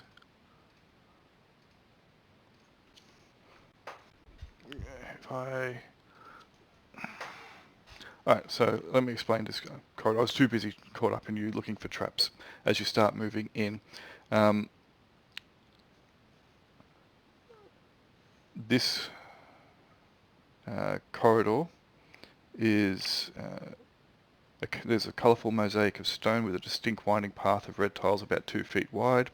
The walls are illustrated and with multiple creatures with different heads. Some are orc, human, elven, other strange human animal mixtures, pig humans, ape humans, dog humans, etc., going about various tasks.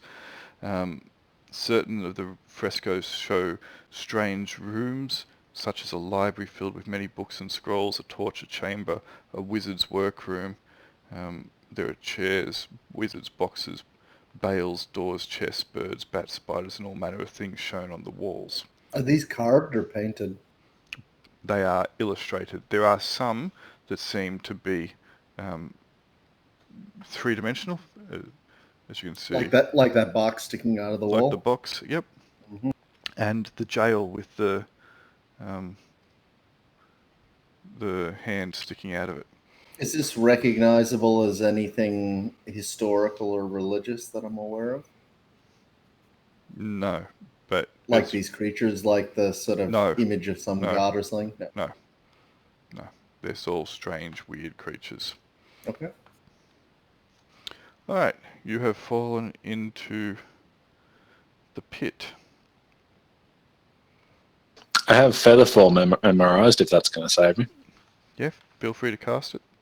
You can cast it. How far down is the bottom of the pit? Considerable for this pit. I cast Featherfall. We're off to an auspicious start. This pit is it's only 30 feet deep. There you go. Oh, you chuck a rope down and pull you back That's up. enough. It's enough to hurt, Absolutely. especially considering there's probably spikes at the bottom, All or right. monsters, or a fucking beholder. All right. So you can cast Featherfall. I cast Featherfall. Cool.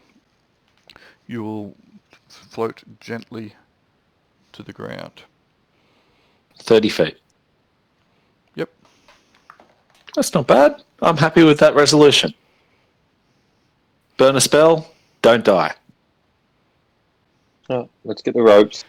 There are spikes at the bottom of the pit, but you will be able to avoid those. Excellent. I am pleased to hear this. Okay. My elvish constitution is not as good as my dwarven friend there. Yep, that pit trap, actually, if you have a look at that handout that I showed you, is actually directly next to that box sticking out of the wall. Interesting. Right. So what happens if we hit the box? Well, you'll have to get out of the hole first. I can do that. Yep, Is anyone going to throw me a rope? Yeah, I got a rope in my backpack. Chuck it down. Pull you back out. Fantastic. Thank you. Yeah. Named person that I do not know as yet. Can people move their characters? At the moment, only 2 and a bit have entered into the tomb. Unless you're going to throw the rope from all the way back there. I will follow the path he took to get there to make sure I don't trigger anything. Yep. And call my doggy after me, and I will assist in pulling him out of the hole. All right. 'Cause I'm strong. Sure, that's fine. You can get him out of the pit. Thank you, friends, whom I have not as yet learnt your names. Darian and Colonel Fingerlicker. Colonel Fingerlicker. Very good. Darian and Geminara. Excellent. All right. Geminara seems to be holding the rear. Holding it well. Gemini has decided to hang out with the 4 retainers. Retainers. Right. This party happens back here. All right. You get out of the pit. You haven't died. Huzzah. I have burnt a spell, though. This is so easy. It's only a first level spell. You got plenty of those. I got 3 of them. You should have taken 3 Featherfalls. I should have, but I didn't. At the end of this game, I'll get you to send me that pick you used for Darian, Julian. For my profile, of course. Cool. Alright, so we'll keep moving back through. Everyone follow me. Single line. Damn it, that doesn't work. Why? It doesn't work. What's not working? Changing my name. So people can see what it is. There we go. Stupid thing. Reloading.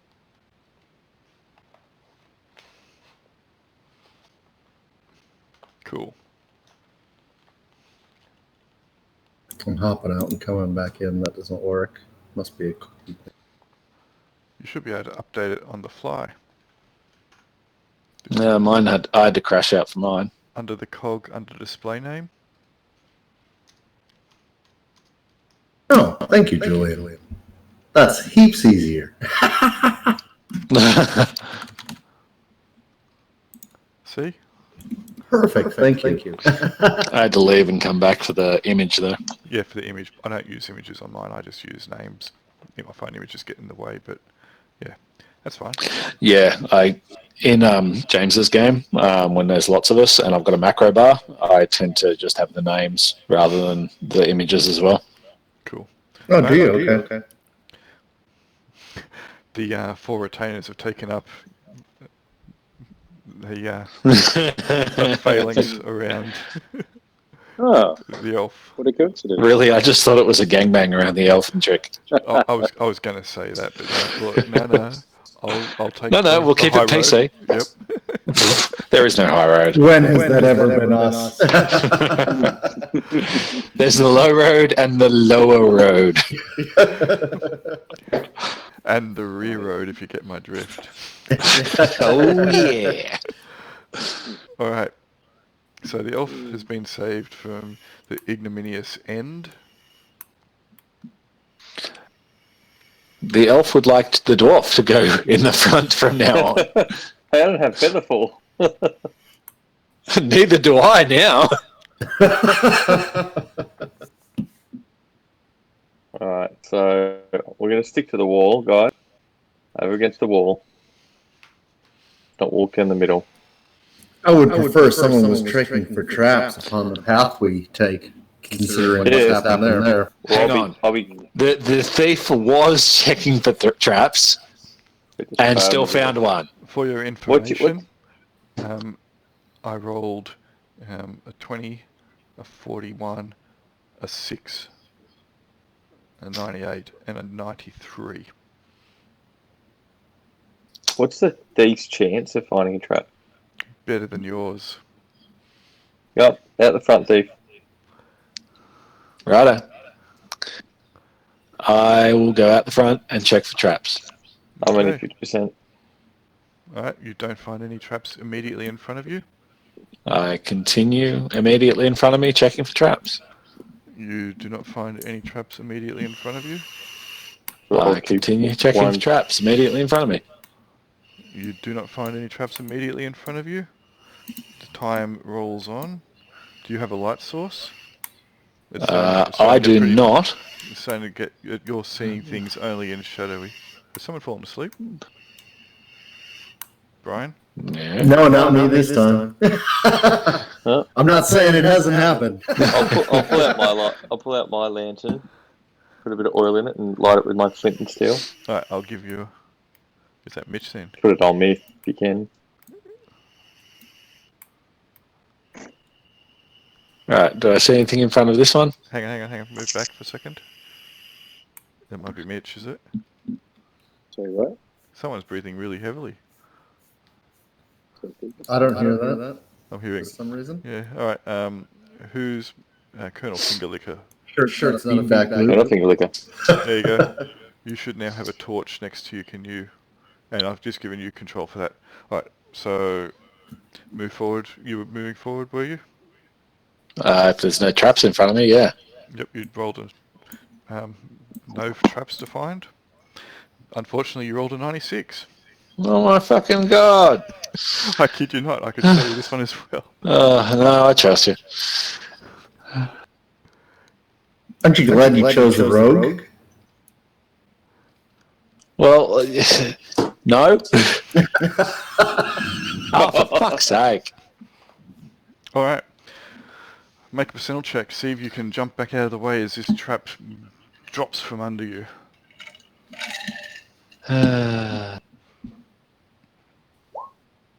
All right. You jump back out of the way. That was a good roll.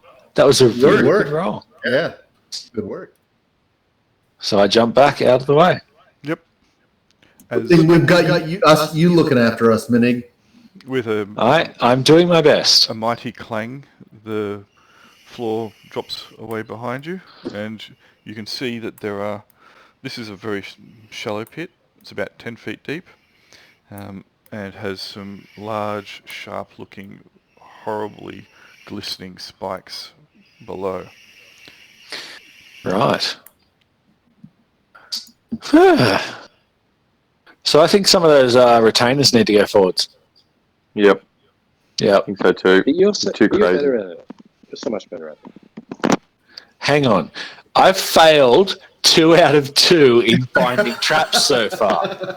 And Keep we're the only, entertainers at the back. hang on, 5, 10, 15, 20, 25, 30, 35. We're 40 feet into the dungeon. Yes, but In you're your still alive. 40 feet. In your defense, and this is absolutely honest to God, hand on heart, you have made your find traps roll for every other square. Yeah, that's what worries me.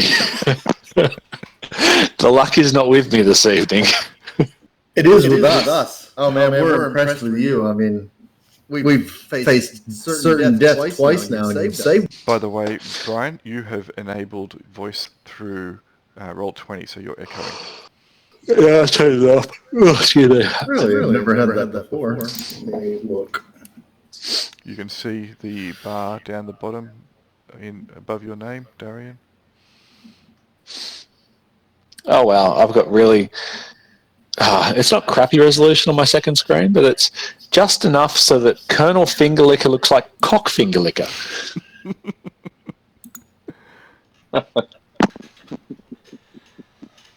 I take offence to that. So you've moved up one of your retainers, have you? Yeah. Cool. Yeah. The other ones just stay right at the back where they can barely see what's going on. Mr. Retainer, you need to go forwards. So I'm not seeing any hints here with this red mosaic because the last one went straight through it and this one went around it. Sneaky, sneaky. So the next one I'll go straight to it then. You've got rid of the echo, thanks. Yep, good stuff. So I reckon the retainer should go here and search for Get the traps. other retainers at the back. No other retainers seeing this guy die. Hang on. Love it. What happened then? I was looking at something. You should send the 2-pointer up the front. He's I gonna told- die. He's gonna. Who moved? So 2 people have moved.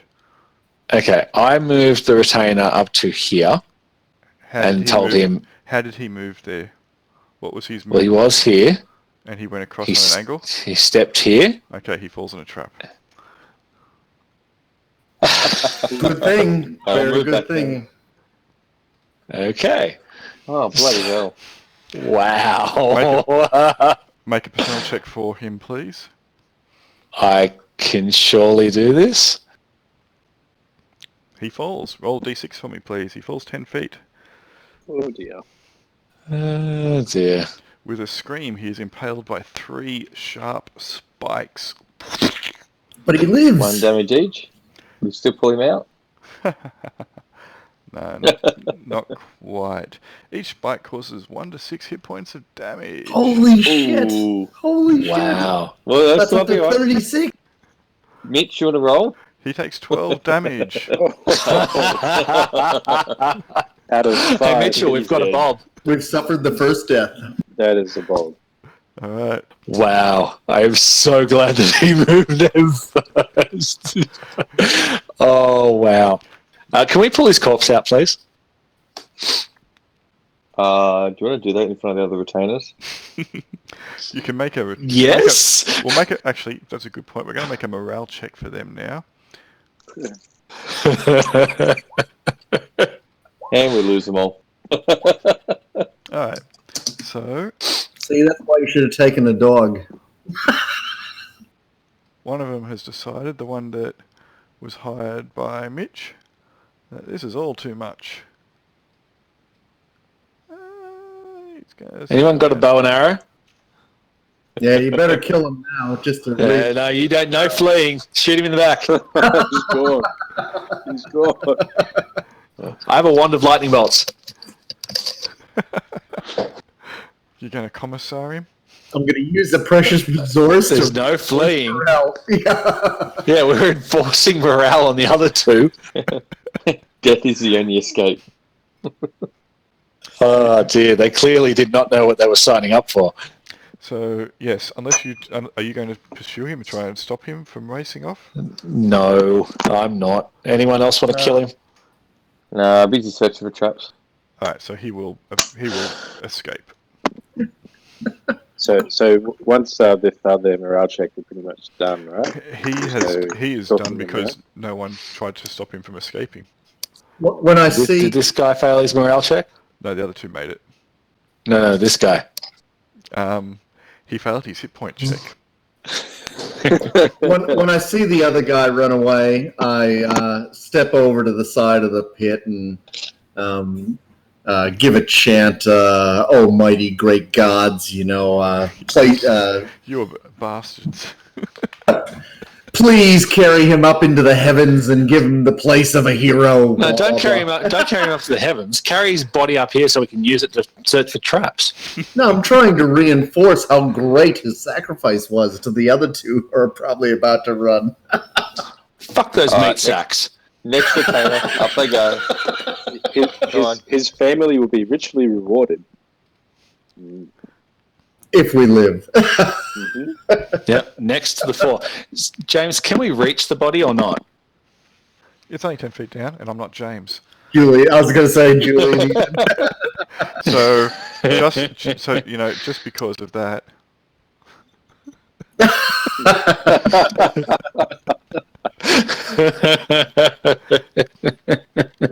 We're starting to get a sense, I think, Julian, of why you said this was such a nasty adventure.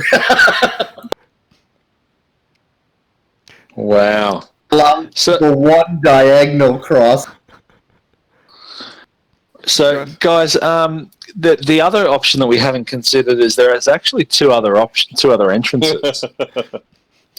Let's just go. Let's keep going. And just find one more trap. That's it. Sorry, but two were talking there. I didn't get it either.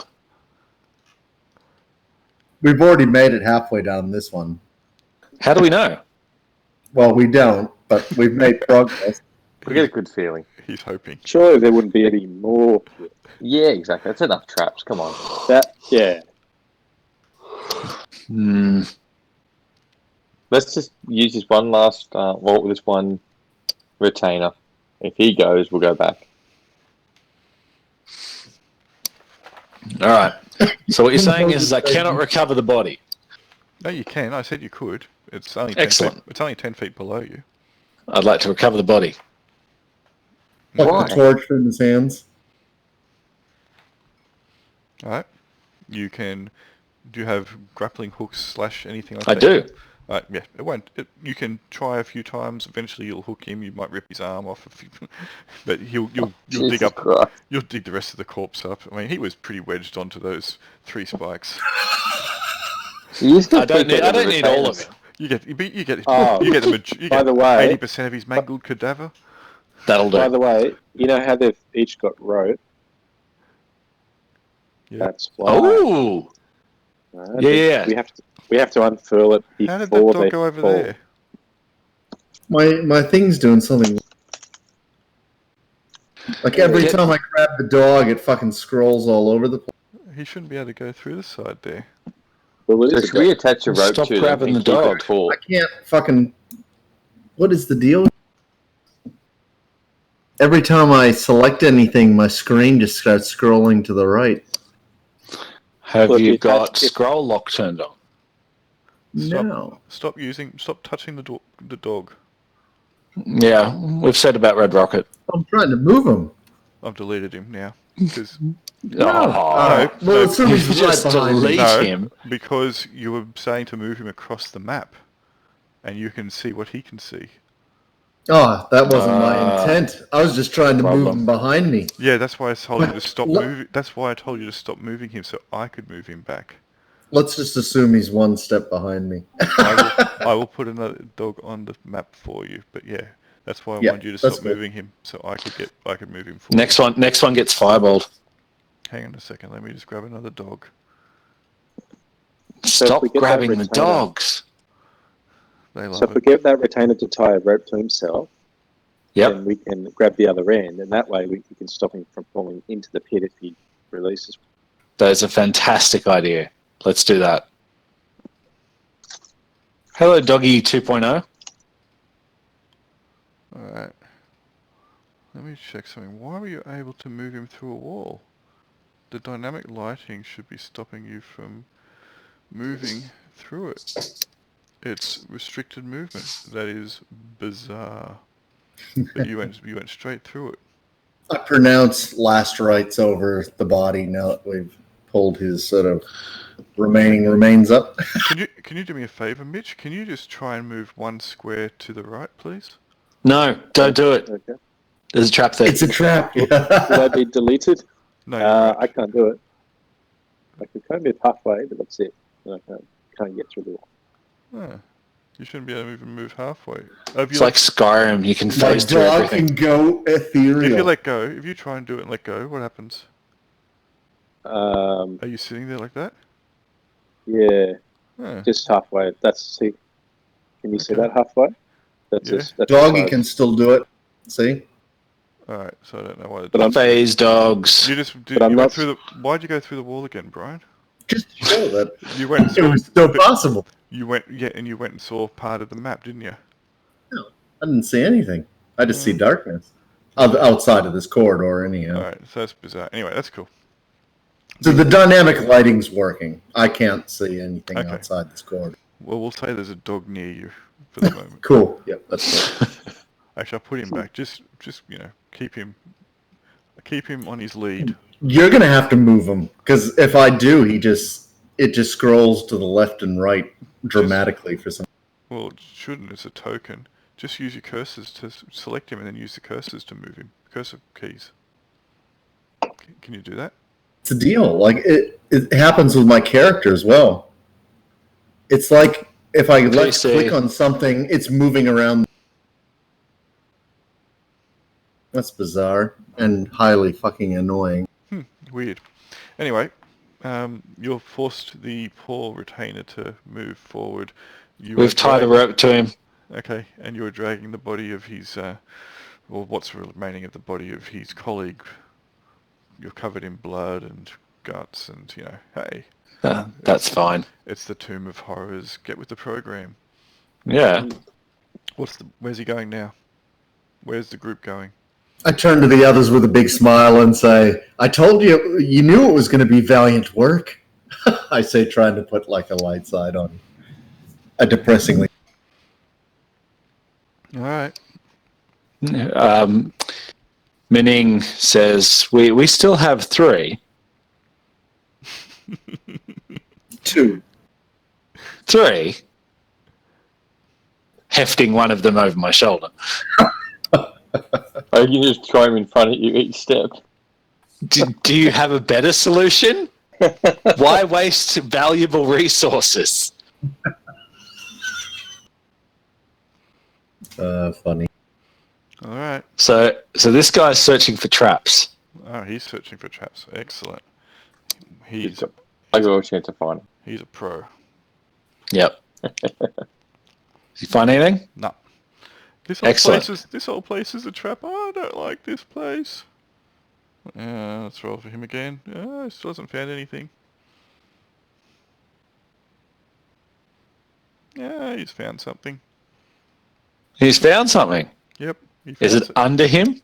He found something. He found something. What did he find? Oh, he found something. Make a percentile check for me, please. Jesus fucking titty Christ. He falls. How much slack did he have on him? Not much. That would be the implication of if he falls, we're going to jerk him back. Just 5 feet. All right. Just enough to move 1 step. Okay. That's fine. The issue he has is that he's not a 0-foot person. He is a human, so he stands probably, we'll say, 5'7", and the spikes are only, well, the pit is 10 feet deep, but the spikes are a couple feet long. So we will let him. We will let him make a save to see whether or not he impacts any of the spikes with flailing arms, legs, head, etc. That sounds fair. What would you like me to roll? He is a 0 level individual. Yeah, he's fucked. So he can make a saving throw versus, we'll say, you know what, let's just make this a luck chance, not a saving throw. Roll any dice. If you roll odds, he'll impact a spike with a flailing arm or leg. He does not.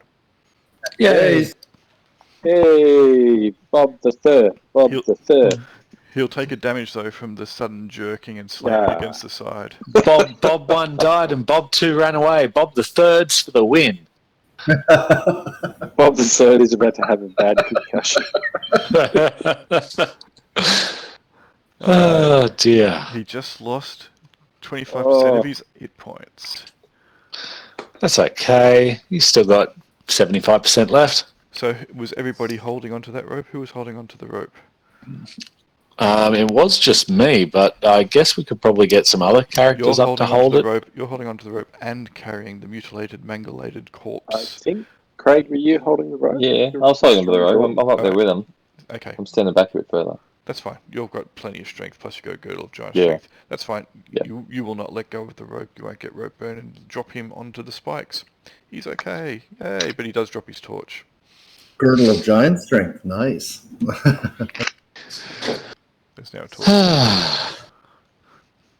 So, are we noticing anything with the mosaics or any pictures on the walls depicting like anything that might indicate disabling these traps or turning these traps off, or a hint as to which way to go with this mosaic? Okay, You so Because at the moment the mosaic notice doesn't a big really arrow show. on the walls where every pit trap is. okay, so no stonework can be seen on the walls or the ceiling 20 feet above. For some sort of cement or plaster has been smoothed over all the surfaces. And then illustrated. The scenes show painted fields with kine grazing, a copse with several wolves in the background, slaves, human, orc, elven, a strange animal, human mixture, pig human, ape human, and dog human, going about various tasks. Certain of the frescoes show rooms of some building, a library filled with many books and scrolls, a torture chamber, a wizard's workroom. There are chairs, windows, boxes, bales, doors, chests, birds, bats, spiders, and all manner of things shown on the walls. There doesn't seem to be any direct correlation to what is actually happening below you. Okay.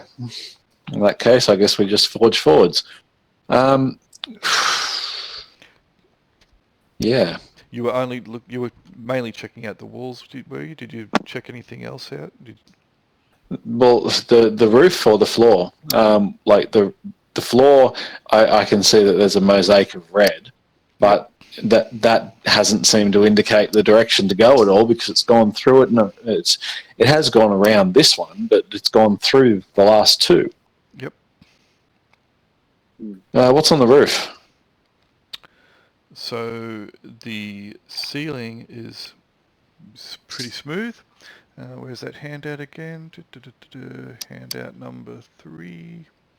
And you can see, if I show it to you, it is like the walls, it is painted with, And again, no images. correlation.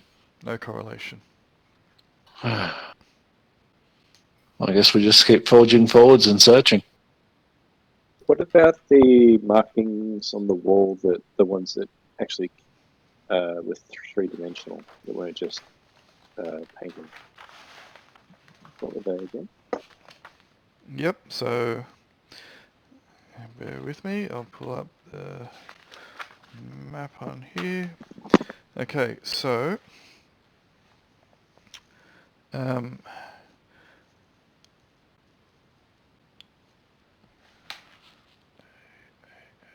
alright, so there's one near the first trap here. That's the one that looks like it's the two dog-headed creatures holding the box. Mm. There is also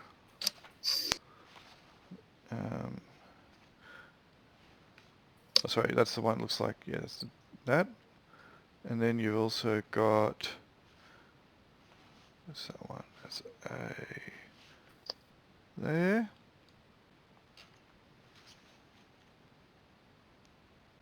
That looks like it's got,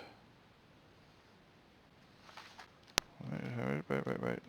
I need to unbind this module so I've got everything at hand a bit easier. Okay, bear with me. There's another handout for those dog-headed creatures.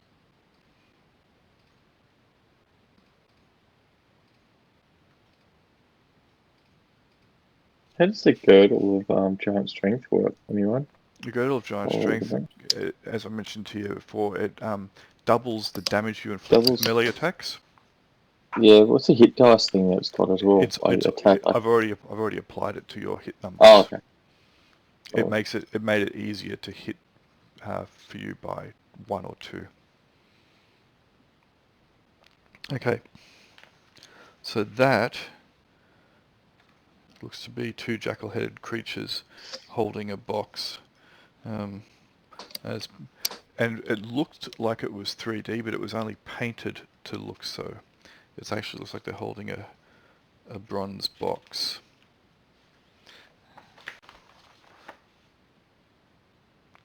All right. But it's not actually a 3D thing.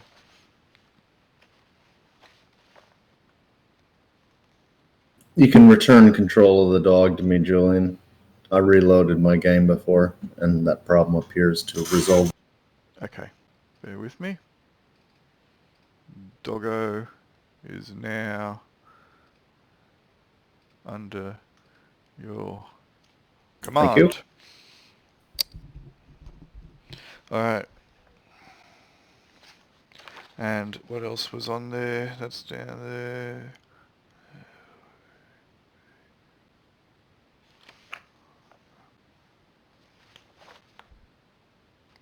That's about it. This corridor is probably just an endless corridor of traps. So that one I showed you before of the two jackal-headed creatures holding the box, it just looked like it was a bronze box. It was at that location there on the wall. Okay. Maybe there's treasure down there. Was there anything at the other location to the traps that might indicate, you know, Just here? might be a clue that there's traps there down the Yep. corridor? Possibly. Just hang on a second. Just here, it looked like there was a torture chamber painted, and that was. If I show you the other one, I'll show you handout number 3 again. That is show players. It looks like it's a torture chamber, and you can see it's the door with the hands trying to escape. Okay. But there's nothing at the next trap, like nothing. There is indicate nothing. a trap might be there. Nothing over here to Okay, indicate so there's a trap there, and nothing for this one here that was in the middle either. Now, someone was asking, is there anything to indicate traps further down? Who would ask that? Me. Yeah, you can't see anything obvious from where you are. You might want to drag your poor retainer out of the pit. Let's do that. Let's drag him out. Don't leave him hanging, literally. I think on next rest I might have to memorize Find Trap. He's lost his torch, but he will light another one. Alright, I think we move back to that, the web corridor. You reckon? We can do that? I just think this is going to be an endless murder pit. Yeah, well, we can't see any end to it yet. I'm at the furthest reach of where everyone is, and I can't see an end to the corridor yet.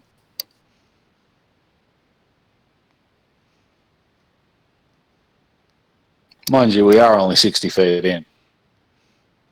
And you've only come across 4 traps. That's one average every 15 feet. It's fine. Yeah, I'm not liking it. Fine. We're going to be dead, before too long. That's the spirit. There's nothing to say the spider path won't be the same. True, but it just seems like that's it seems the most dangerous, therefore it's probably the safest. And what was the other way? That had you have to Glittering. kneel down to get Yeah, through. always. It was glittering. That screams trap. Okay, let's check out the spiders. Alright, So you're going to there we retreat? go. Yep. Okay. We're going to withdraw. Okay, withdraw. Disengage. You're still taking the corpse with you. Fucking oath I'm taking the corpse with me. If I get attacked by a scary spider, that's the first thing I'm going to feed to it.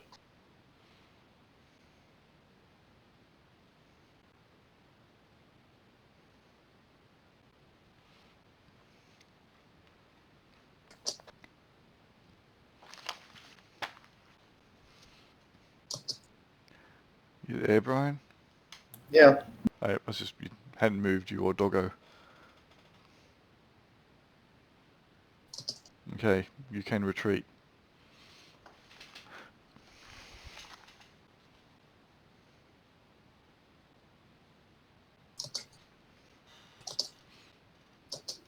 you want me just to quickly get you all over there? Feel free. All right.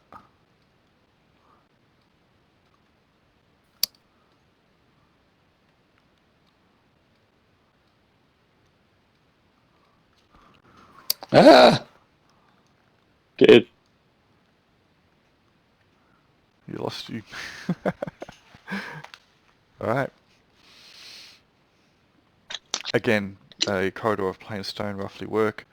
It is dark and full of cobwebs. The roof 20 foot overhead is obscured by the hanging strands. There is a kind of a rank smell coming from within here. Otherwise, it seems okay. You can vaguely make out from this distance some doors at the end. And I will show you now as you are having a good look.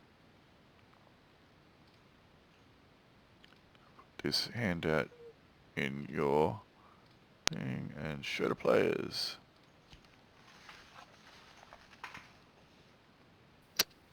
Hmm. Just barely make them out. Yeah, Just about here. That's where to go. Sounds good. Let's go have a look. Be careful, Minnie. So then a retainer. I've been very careful so far. Okay, Do I see any traps in front of me? good question. Let me unlock my phone and tell you. It was 83, wasn't it? It was 83. You see no traps in front of you. Excellent. I step forwards. But is the cobwebs... Will that be stepping into cobwebs? No, the cobwebs are above your head height. Oh, okay, right. What's above me? Are there spiders above me? No, you can see cobwebs, but you can't see, like, they're thick strands, etc., but you can't see any large bulbous bodies descending or hiding in the corners. That's very good to They're hear. probably about 10 feet above the ground, so 4 to 5 feet above your head. Yep, okay. So I'm going to search for traps again. Okay, you find none. It's slow and arduous going. Do you have a light source? I don't. Him. You're dragging Actually, a corpse with you. I'm dragging a bob, which has got apparently still got a torch in its hand. No, his torch is long gone. Let me Nice try, though. let me remove his light. No, Bob, you were so useful. I've got a torch, so right behind you. Fair enough. Cool. Any traps in front of me? No. Righto. Well, I would like to move to the next one. Move on. Any traps in front of me? No. You're doing pretty good now. You're pretty confident. Any more? See? Let me check. No, you're super confident. This is the way. And now you're dead. Right, check for traps again. None. You're certain that it's all good. The doors have like large iron ring pulls on them. It seems like they have seen little to no use. The stone isn't marked or anything like that. There is... I defer to my dwarven friend. You are familiar with stonework. What make you of this? Looks stony. It's made out of stone, all right. Yeah. Well, it's hard to... I would like to check it for traps. Sure. You check the door for traps. Let me check. Alright. You find no obvious traps. You find no catches or anything like that. It seems to be otherwise okay. The cobwebs obscure a lot of the ceiling and some of the walls, etc. And Master Dwarf, as you are having a look at this point, you think that the stonework around the edge of the doors is a little bit crumbly. It doesn't look particularly sound. Around the top or the sides? It seems to be more towards the top, but yeah, it seems to be pretty weak. I like how Alright. the dwarf and Darian are like. Can we attach a rope? Can we attach a rope to the handles and then move back to try and open it? You can. Yeah, let's do that, and we'll try and open it from a distance. That sounds like a very good plan. Let's do that. I'll give you a hand. All right. You can loop a rope over it. Throw Bob off to the side. Yep, so we've got a 50 minute. No, I'm just having trouble remembering to select them both. Come back a bit further. It's a 50-foot rope, so Yeah, let's exit the whole thing. If you're going to do that, you'll have had to have tied it rather than looped it around. Because if you loop it, you're effectively halving its distance. yeah. So yeah, tied. Okay. Did you want to take your lantern with you, or are you leaving the lantern on the ground? Oh, we'll leave the lantern. Cool. Well, we'll move it the other way. The opening door. So maybe over there. We're going to open this side here. Sure. A potentially opening door. Yep. Potential cave-in. Yeah, possibly. We'll be able to see from the lantern. All right. Is that what you're doing? Yep. All right. You You open pull the it. door. You pull it. Okay. So, is that where you guys are? I'll say yes. 5, 10, 15, 20, 25. Yeah, 25 feet. That'd be good enough. Okay. There is a crushing, rumbling sound as the door opens. A cloud of dust shoots forward, engulfing the whole area, and then, with horror, you realize that it is also descending from above. Alright, we jump back. Too late. Brian, Doggo takes 18 damage. No save. No save. Nope. Doggo's I dead. can't see his hit points, but I assume he's dead. He had 12. Yes. Brian, Darian takes 36 damage, no save. Oh, geez. Holy shit! And Craig, Colonel Fingerlicker, takes 28 damage, no save.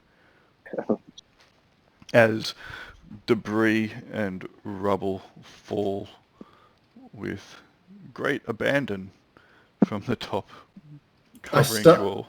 When I can, I stumble out. Yep. You'll be able to stumble out not too long after the dust clears, and yeah.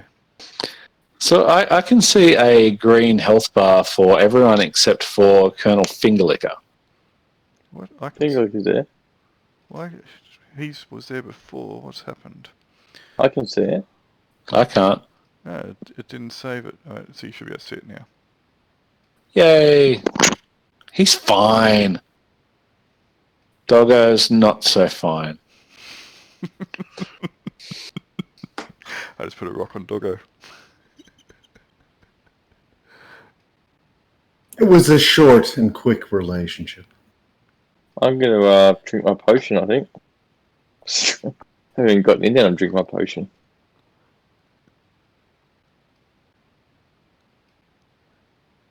I'm going to cast Cure Critical Wounds on myself. Okay. You've lost your lantern too. Oh, I've got more. All right.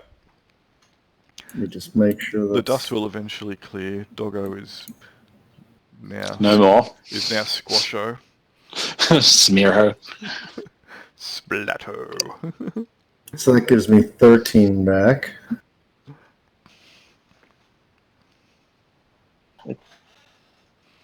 Is Darian dead? No. I'm going to cast Cure Serious Wounds.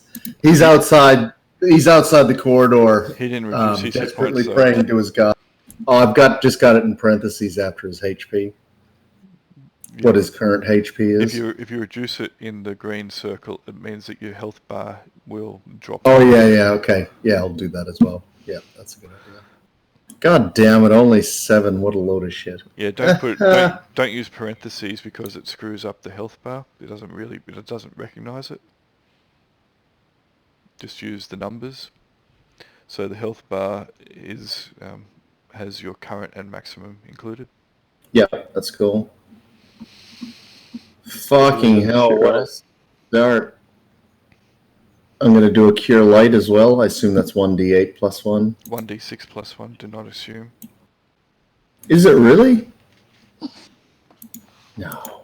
What a I'm just going to go off mic for a sec while I go to the loo. Okay. These two, god damn it. So we would have been injured the same whether or not we were at the door, then right at the back. God damn it. I thought you guys were going to get around that, and then you stopped. That's why I said, is that where you're doing it from? And you went, yeah, that's good enough. You had the perfect technique to avoid that. And Yeah, we thought it would clear though. yeah. Thought it would be like landing around the door. Yep. God damn it, I'm going to use all my healing myself. I should have just cast heal. Good news. Oh, well, Both I've learned it. retainers are still here. Yep. Bob the Third and Bob the Fourth are okay. So how about which one's Bob the Third? The one that got injured? Yeah. All right, let's put Bob the Third. Show nameplate. Can you see his nameplate? Yes. I've exhausted almost all my healing. Perhaps we should rest. Yeah, Julian, can we take a short rest? Can someone finish healing me if we're going to take a short rest? Yes, I can. If we're going to rest, I can definitely heal you. If not, I better save it. Julian, can you name my corpse Bob the First? Sure, I can do that. Thank you. I guarantee you he'll come in useful somewhere along the lines. What? Where'd Bob the Second go? Did he bugger off? He ran away like a scared little shit. Son of a bitch. Who knows why? I got no idea. Said by me while I'm hefting his friend's corpse. Bob the Second passed the intelligence test. Yes, he did. All right, there you go, Bob the Oh, Second. this is taking an ugly turn. Or has it? Technically, you haven't even, you're not in that tomb anymore. You have left the tomb, retreated. Yep. Oh, no, we have survived the Tomb of Horrors. We are victorious. We went in, we came back. Our mission is complete. Correct. We have succeeded. Now to the town We should with definitely take a rest. You've had one mighty retainer tales die. of our daring. You've had one retainer die. You've had Doggo get squashoed. And one retainer has run off to the hills. Yeah, we went inside. Just the tip, though. Just the tip in and around Just And the retainer that fled, Bob the First, you guys bought him all that gear to carry in, and he's run off with it. So like, oh, this is awesome. I've got like supplies and food. I'm going to become a first level adventurer and go fight kobolds. Yep, we're totally going to kill him when we find him back in town. So smart. All right, what's your plan now? Oh mighty heroes of yore. Rest. Door number 3. Rest and recovery. I'm 19 hit points down. Can't do shit if I'm going to be a tank. I think we should rest and then take door number 3. No. This door is open now. We can Yeah, get that's through right. it, can't We we? cleared it. Yeah. No, hang on. So the it didn't corridor actually is- cave in. Yeah, it did. The corridor's full. The corridor's Okay, so we Oh, can't is get it in really? that way. Yeah, I just couldn't be hell. bothered putting 50 pieces of rock in there, so I put a few to show it, like, to illustrate. Yeah, let's rest then, because we're not going to make it too far. No, are we resting? Is that the consensus? Because if we're resting, I'll heal you. Yeah. I don't know about resting right outside the Tomb of Horror. Oh, the dog's dead, isn't he? We'll get the retainers to stay alert. Yeah, because that's done them so well so far. You I get think one of the if, retainers to head back into that cave-in Retrieve what's left of Doggo, and tonight you shall dine on fricassee of Fido. Well, no sense being silly about it, right? Waste not, want not. Nom nom nom nom nom. Chinese love it.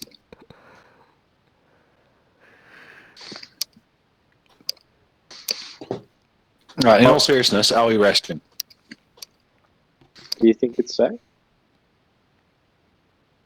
Well, we haven't encountered any enemies yet. Yeah, I think it's safe.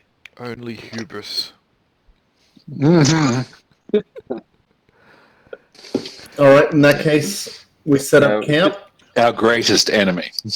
Let's set it up over in this far corner here, so we've got our backs to the cliff. All right.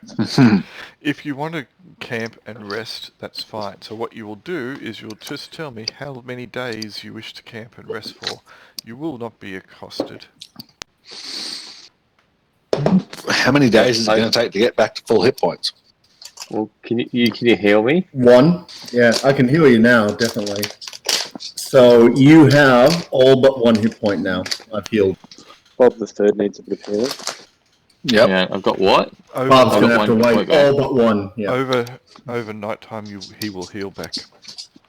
So 1 hit point. Okay. Yep. He's only down 1. Cool. Bob the First needs some serious healing. Gem's fine.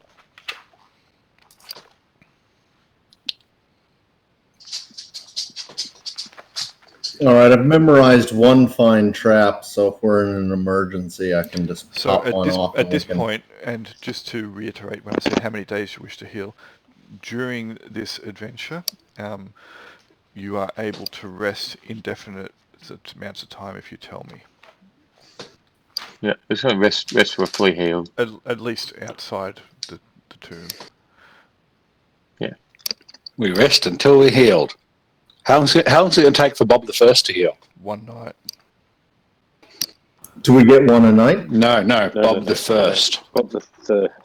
Yeah, 1 night. He will. Bob the First is the one that ran away. No, Bob the First is the one that got killed on the spike trap. No, He'll rise as a zombie tonight. that's Bob the Second. Hang on. You are correct. On the second night, I could raise him, but he's not going to be able to engage in combat and shit for like 2 weeks. You of little faith. Haven't you ever heard of Animate Dead? Turn him into a zombie. Darren's not sure how he feels about such magics.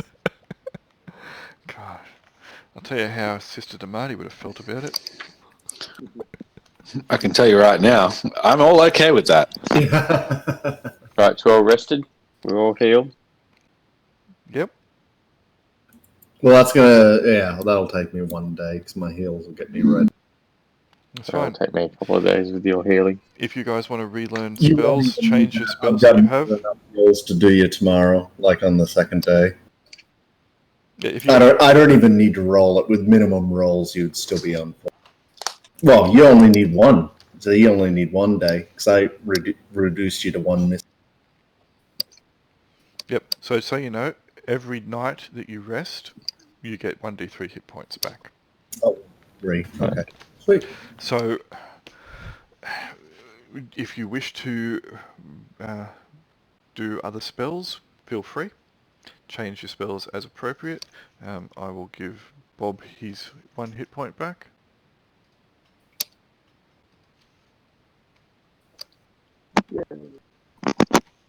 Did we raise Bob too? Do you want me to raise him? I can raise him on the Yeah. second night. Yeah, raise him on the second night. At least he can go ahead and But then we'll search the trap take hole. 3 days. Because I don't want to walk around with raised deads because it's a wasted spell. I can raise someone up to 18 days after they die, so we might as well do raises the night after something. Do you have Raise Zombie? I can do animate dead if that's what you guys really want. I could raise him otherwise. Can you control him after you raise him? That's a good question. Let me see. Rebound, actually. Raise just is a form of resurrection. Yeah, raise is like a form of resurrection, but it's not very good. All right, what about animate zombie? Yeah, I'm just having a look. Yeah, so when They can Sorry, go on, Brian. they can follow the caster, or they can remain in the area and attack any creature entering the place. They remain animated until they're destroyed or dispel magics cast upon them. Number of hit die equal to the caster's level, so that dude will be a piece of cake. They're unintelligent, do not retain any abilities they had in life. So can you command it to walk down a corridor? Yeah, that's a good point. I'll memorize animate instead, and I'll animate them. Haha, this is... Hooray! Now we're talking first edition. Duration, permanent. Nice. Knew I'd start turning it into grognards. Everything is a resource. Alright. Alright. Are you going to turn Bob 2 into a zombie? Yes. Yep. And if I'm willing to do that, then I should probably memorize another one. Because my morals have already been compromised. You should get full control of him too. You see, this is the problem that you had to start with. You had morality. Once we sweep integrity and morality to the side, we'll be true here. Hang on. These guys aren't going to then need to do retainer morale rolls anymore, will they? They're dead, and we've raised them. That's correct. Well, that's right. Although the two that remain might be a bit iffy about the whole situation. Yep, Not if we kill them first. Yep, kill them both and raise them. So you're saying on that night I should memorize more than one anime did? I think you should, 2 more. I'm just going to say right now, Miniga's okay with this. Dear God, I apologize for these perversions, but it is necessary given what we face. What alignment did you set Darian as? Just as Chaotic neutral, since you said you didn't give a shit. Chaotic. You did see mine, didn't you, Julian? I didn't really check. It wasn't critical at this point in time. Let me see if it's important at this point in time. That's It is now. fine. It could have been worse. Could have. So neutral evil then. Alright, so... Well, if someone murders the other two, I'll raise them. Are you offing Bob 3 and Bob 4 in the night time? I think we just murder them if they try and escape. Alright, so Bob 2... It's not too evil. Miniga's literally just slit their throat. Okay. We're offering you potentially unlimited life. Unlife. Fine. Dead. Alright, so on the second night, I animate both of them. Oh, look, they slipped and fell onto a dagger. I need a third day to rememorize normal. That's right. I was healing that whole time anyway, so... Yeah, that's better. We found a loophole in the whole system. How far we're only like 60 foot into the dungeon. You claim a loophole, yet this is what we were doing in first edition years ago. Loophole or sweet exploit? The thing is, though, that only Darian can control them. Yeah, that's right. That's fine. So if he dies, we're screwed. I'll send them where they need to go. Alright, so, since they are now zombies... And I'm now carrying a permanent animate dead in my rotation, just in case we come across others who might be able to help. Alright. Oh, can we animate the dog? No, he's too splattered. Roll 2d6 for Oh. me, please, Brian.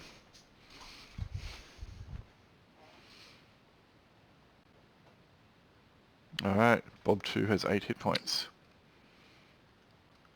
He's alive. Do you need one more? Yep, roll again for Bob 3, please. He has 5 hit points. And roll again for Bob 4, please. 10 hit points. Yeah, 10 hit points. That's what we're talking about. Should give it a new name. So it shouldn't be Bob anymore. Yeah, they don't look like Bob's anymore. They're a bit rotting. Alright.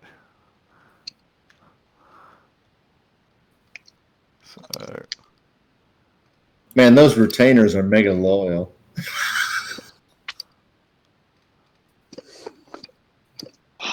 I don't see a hit point bar for one of them. I do for the I other. haven't got across it yet. That's cool. Just saying. Why is the name tag, name pad not coming up? Blob 1, 2, Blob 3. Can you see the name for him? I do on Blob 2. Alright. But then I see None of us do. That's because you don't control them, I guess. Hmm. Don't worry. Their names will be irrelevant to you. I don't see Just them like all the rest of the players. Trap Finder 1, 2, and 3. When they die, just bring them back again.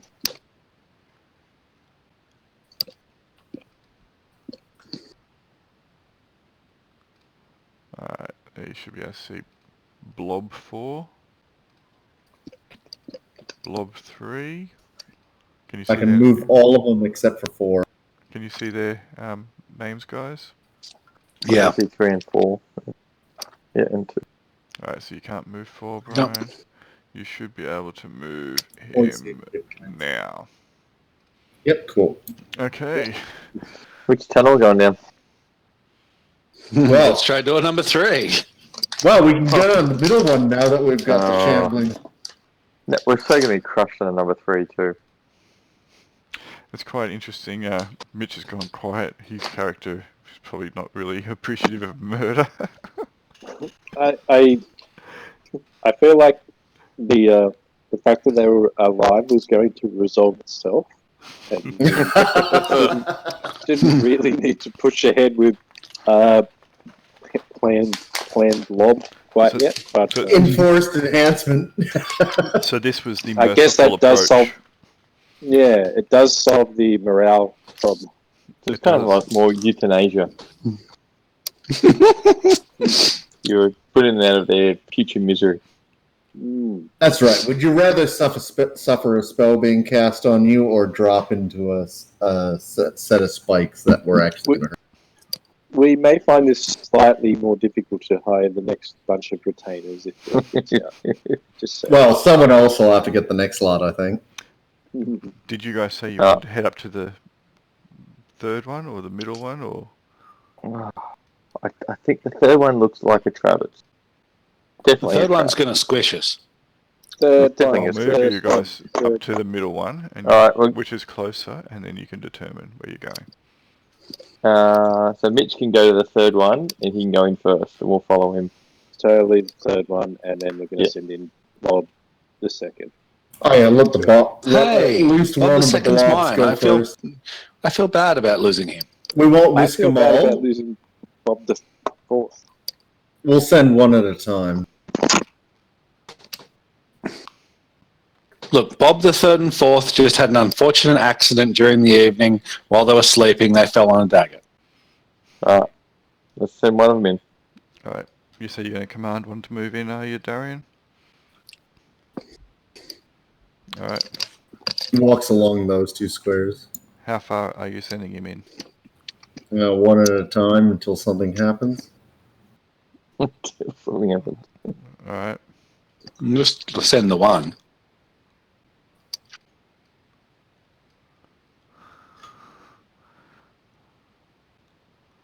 All right. Stop. You start hearing a grinding sound. I hear something, guys. It doesn't sound Nine. good. 8, Grinding, get out. 7, Out. 6, 5, Get Bob's out. Get Bob's out. 3, 2, 1. All right.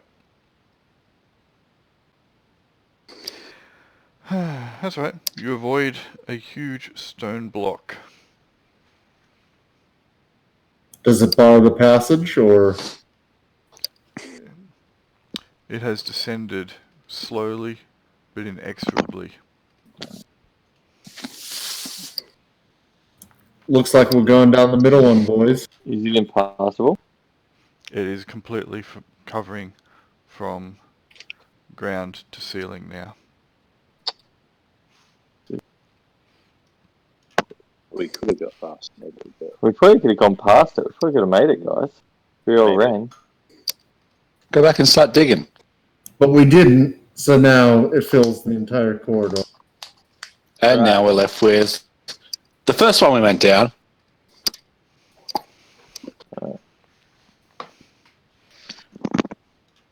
Well, I think the thief should follow these two, but I'm happy to send them before you. I'm going to light a torch. Sure. Some light. So you want a torch? I'll give you one. Yeah, I only have one lantern, actually. I thought I had more. So I've got 3 torches. Alright, there's a torch for you. You See, need we're time to right in the Blob's first head. I'll give you control of it. Can't control it. Yeah, hang on a second. Because Jimmy was able to bind them so they moved with you. You supposedly can. What you can do is you should be able to select that, right click, advanced, group. See, now we can strap a lantern to them. But I've always had difficulty with the grouping. Does that, if you move, does it move with you now? No. The grouping doesn't. Oh, yeah, kind of, yes. Oh, that's weird. Yeah. I've broken it. You It have. didn't first work the first time, but it does now. Alright, just stop for a second. Yep. Yeah, the grouping has gone buggered. No, I'm not snapping anymore. Whoa, Jesus. Hang on. I've been crushed too. I'll put you back on the map. I've worked out why you guys couldn't control them before either, so I can fix that now. Alright, let me try this again. Torch. Select the 2 of you. Right click. Advance. Group. Alright, so just click on it yourself once and then click off and then click back on. Now try move. Huh. The grouping is still there, but it's not moving with you. Yeah, I've always had problems with that. I'm going to ungroup it. So, so you should be able I can to... select them together. Yeah. That's fine. Oh, I don't have control of it. Don't you? Maybe that's why it didn't move. Hang on a second. I thought I said it for you. Let's try that again. Out of interest, Julian, what did this adventure cost you? Nothing, because I've had it for a while. It's not a paid one? I got it With years and years yeah. and years ago. Oh, okay. Good. Hang on a second, hang on. Alright. Now, I'll try and group you guys together. Alright. So just click on you and then click off and then click back on. See if that moves you together. Hey, good work. Good. Okay. Cool. Oh, Right.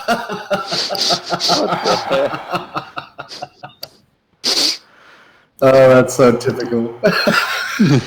That's so funny. alright. I'm gonna Just make it so you can control it. I'm gonna Yeah, remove the fucking- grouping.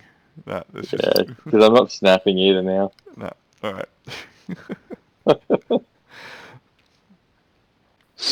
Hey.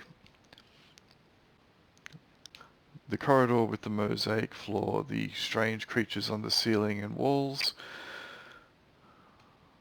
the death ahead of you. We'll see.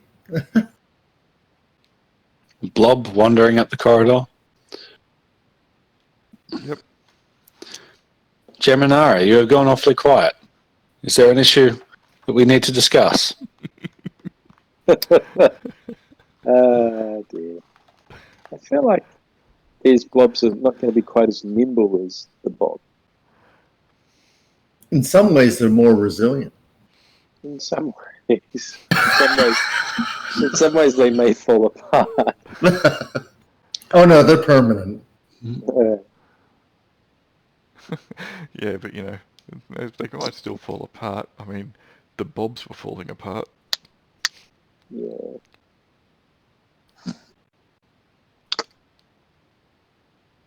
Alright, what are you doing? Just moving forward slowly, cautiously. I had this map though. I had to make this map. Oh, did you? Okay. Yeah, and it's still probably not 100% made. I've probably got it about 95% made now. But the areas that I haven't made, you may not ever get to. All right, the zombies trying to walk across that little bit there, ungainly at best. They are not going to have a good time about that. That's a bonus advantage. All right, so Use the rope. Use the rope. Use the rope. Can we use the rope to help them? Not for the first one. No, Blob. No, Right. Poor Blob. It I saves. think I sent in the weak one. Make a saving throw. Just roll d20. Get a 15 or higher. Nope. It falls. It falls. I'll tell you what. You can roll a d6. Tell me how many spikes it lands on. It lands on 3. A whole lot. You can roll 3d6 to see how much damage it takes. 9 damage. And Blob 2 had 5. Now, what Blob is he 3. re-resurrectable or reanimatable? Is he reanimatable? Yeah. Turns the bones or bodies. Yep. Yeah. He certainly is. Well, I've got one up my sleeves. You know, Pick up a blob each and let's get them across this walkway. Well, let's get Blob 2 across. Then we'll pull up Blob 3, and we'll reanimate Blob 3. Yep, that sounds like a plan. The company, Any blob is just as good as any other. the company of the blobs. Yep. So how are we going to assist this guy across? You're going to Pick drag him him up. across? Hold his hand. Hold his hand? Can't Clawed weigh that fingers. much. All the All right. flesh and fat is gone. I will say that with assistance, you will be able to get him across. You just, because you tried getting the other one to walk across first, that's why he teetered. Yep, that's and fell. fair. Lesson Yes. learned. with assistance, you can definitely get him across. So you'll be able to get them all across now. Ropes, poles, dwarves with giant strength. Excellent. I'd like to try and pull up Blob 3. All right. So with your grappling hook, I'll tell you what. Roll percentile dice. See how much room I get back. Absolutely. Doesn't matter. It says bones. Half. It doesn't say full skeleton. I know. Get his arm and I'll sort this out. The thing is, it doesn't reattach body parts, make them into some kind of Frankenstein monster. You'll just animate, what's now going to crawl along with arms and no legs. Oh, first episode of Walking Dead, like the one that just drags itself along with the guts out. Yep. Which might end up not being a very suitable blob for you. It will be incredibly slow and won't be able to navigate or do anything. So yeah, you basically rip this one in half trying to get him up. That's a shame. Leave it behind. We'll find another. Okay. It might be a character next time.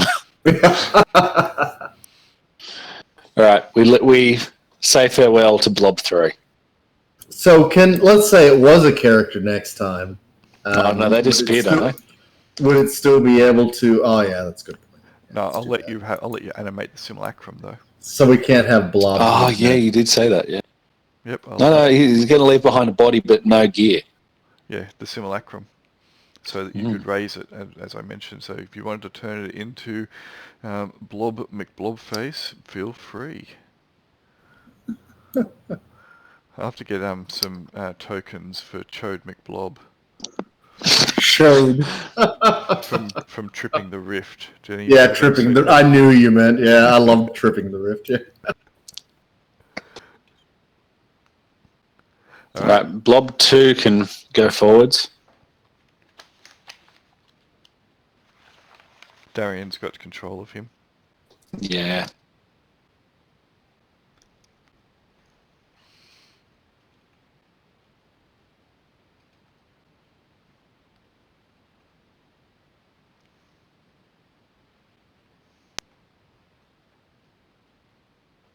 All right, so that front one is still on stable ground.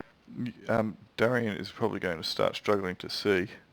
In fact, Darian has no visibility really. Oh, I can see the dude in front of me and barely see the one in front of him.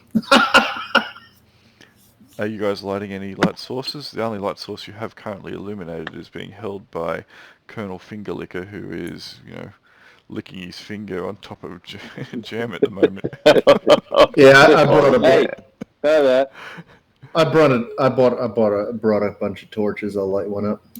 Alright, so I will get this over here, just bear with me. I will put that in controlled by, I'll make it Darian. How long do torches last? Not I might not have brought enough. I brought a bunch of oil and a lantern as well. Oil 6 lasts a lot turns. long. Yeah, so 6 turns is an hour. Okay, cool. And the rate that you are moving through these places, that means it won't last very long. Alright, so there's a torch for you, Darian. So if you select Yep, it that's and better. you should be able to move the two together. Alright. Feel free to continue forth on your epic quest for immortality.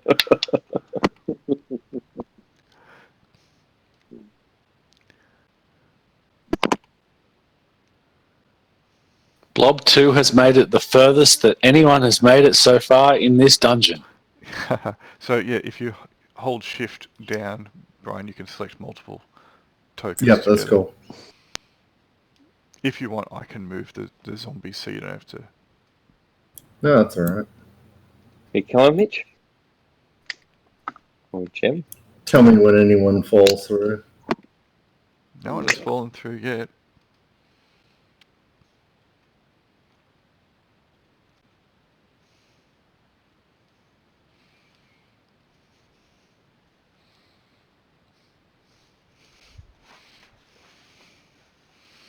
Alright.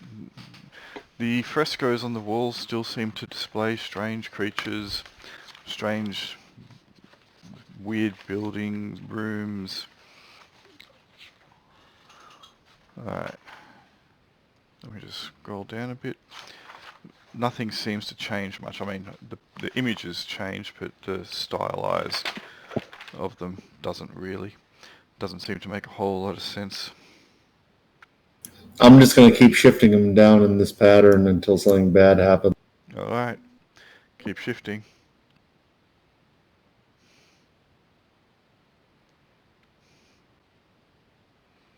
Nothing bad has happened yet, other than the fact that you foolishly entered into the Tomb of Horrors.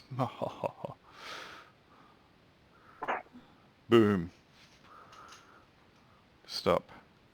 Yep, that's cool. I figured that's what boom meant. Blob 2. Roll 1d6 for me, please. 2. Roll 2d6 damage, please, as Blob 2 lands on. He takes 8 damage. Blob 2 had exactly 8 hit points. Blob 2 has splattered. 1 through the head, 1 through the crotch. He died as he lived. An underappreciated slave for horribly evil creatures. I just thought you meant like he died as he lived. He didn't. Died as he died.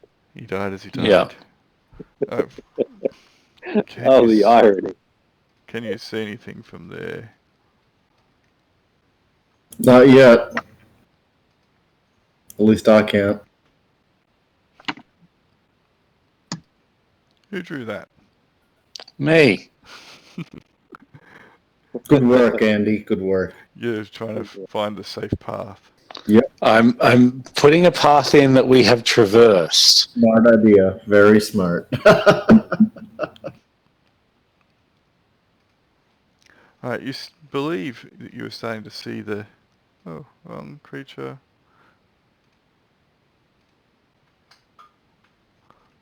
Alright. So, a couple of you can see some things now. I can't.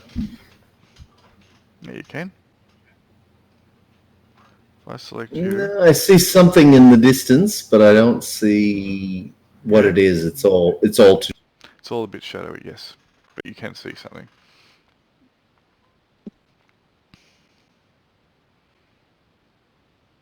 There's a thing. And another thing.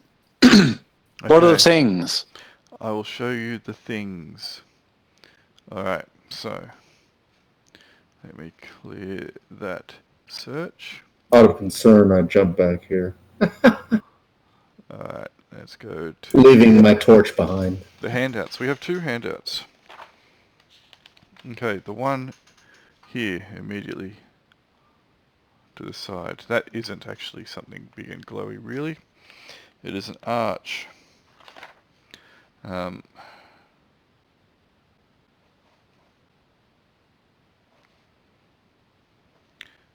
is the handout? It is handout number 5. Edit. Remove that. Add all players. Save. Show to players. Okay.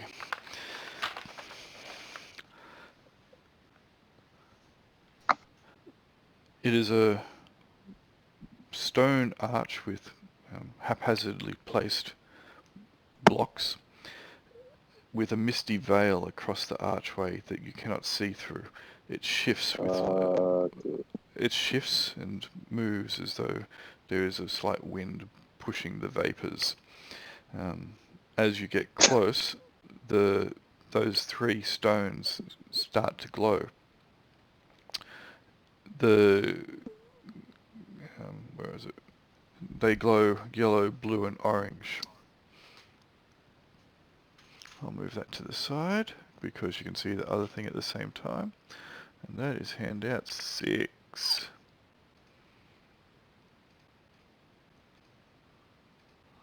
Show to players.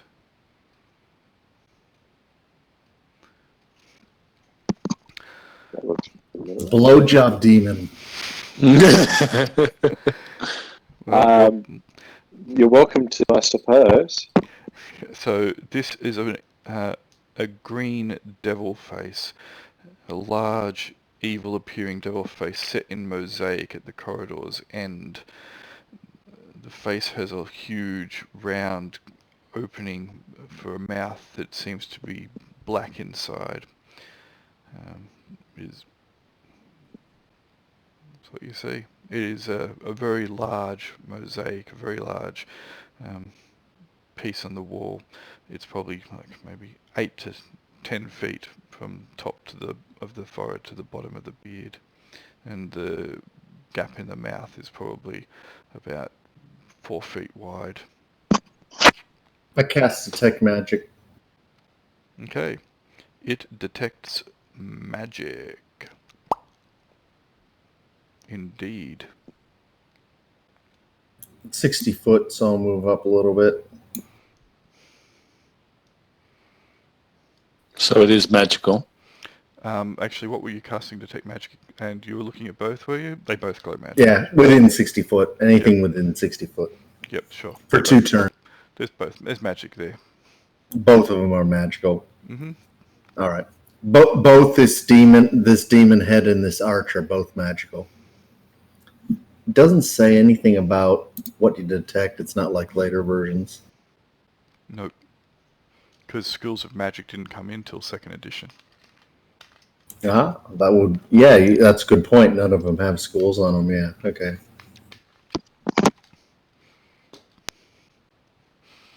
What do you guys reckon?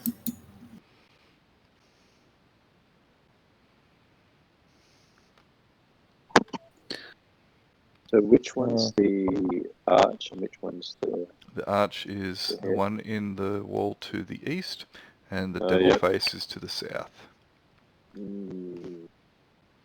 Let's get one of the blobs to walk through the arch, like only 5 feet, and then come back. With the rope. The rope. Yeah, with the rope, yeah. It'll be fine. There we go. Actually, wait, before we do that, I'm going to cast Find Traps. Okay.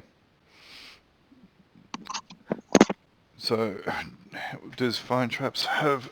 What kind of area of effect is it? I'm just looking for you. It's 30-foot range, last 2 turns, centered on the caster.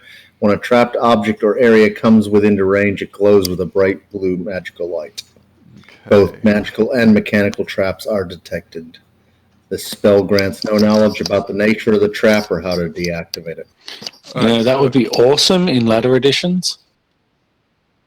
So I'm going to show you something right now, and it glows blue, huh? So I'll do a blue squiggly around something. Ready? Yep. You scared? Fucking hell. This place is evil. Shit. So I indicate to everyone the exact spot. I think there's a... I've just tried to detect traps, and I found this area behind us. We should be very careful about that, and I indicate.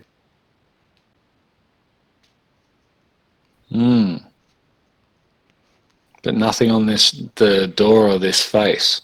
Correct. No. All right, let's send a blobber through. My god would show me any mechanical or magical traps. I'm using the description field, Julian, just to keep track of what I've used and what I haven't. So Yeah, that's cool. if you ever want to know, you can just... Yeah, no, that's sweet. All right.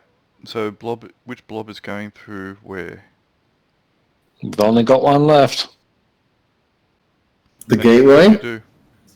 If it walks into it and it just disappears, we don't know anything more. Well, we got time on a rope.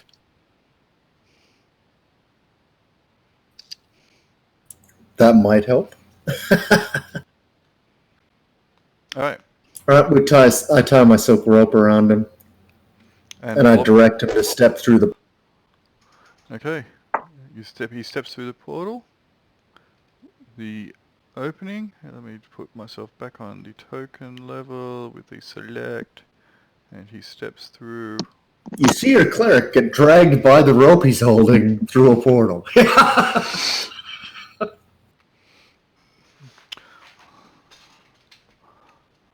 All right.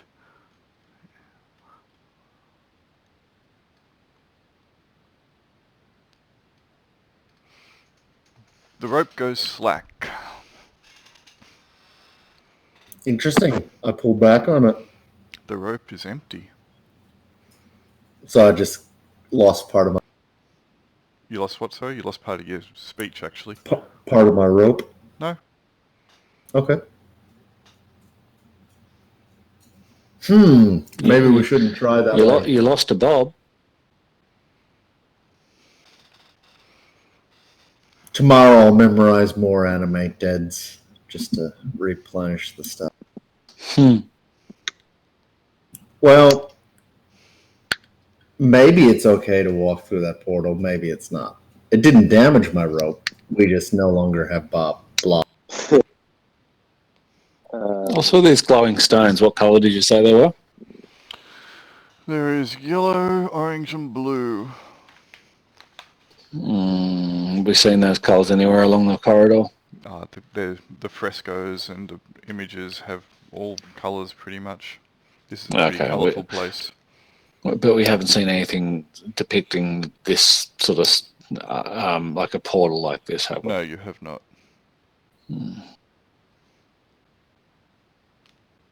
I think I've done all I can do for the moment. I might step back just in case there's something funny about that goblin face, that demon. All right, I'd like to step forward searching for traps. All right. You do know that the cleric cast Yeah. find traps. I tell him when I see him start searching, I say, I've already looked, or my god believes there's no traps. So. Oh, okay. All right, I'm perplexed as what to do here. Touch the portal, touch the portal, touch the portal, touch the portal. Brian, can you sense at all whether that zombie or blob is still under your control? That is a very good question. No, you can't really sense that kind of stuff. It's not like you have a link like a familiar or a animal companion. Yeah, it doesn't say anything about that, just that I can command it and that it's animated. Otherwise, necromancers would be pretty crazy, don't you think? I've animated an army of 1,000 corpses. I feel their pain. Why did I ever choose this career? Yeah, that's right. That'd be insane in no time. I should have become a glass blower like my father before me. So the entirety of the rope came back? Yep. Or was it cut off? So No. it was, the loop was still there and everything just blob and disappeared. Yep. So perhaps it just teleports creatures.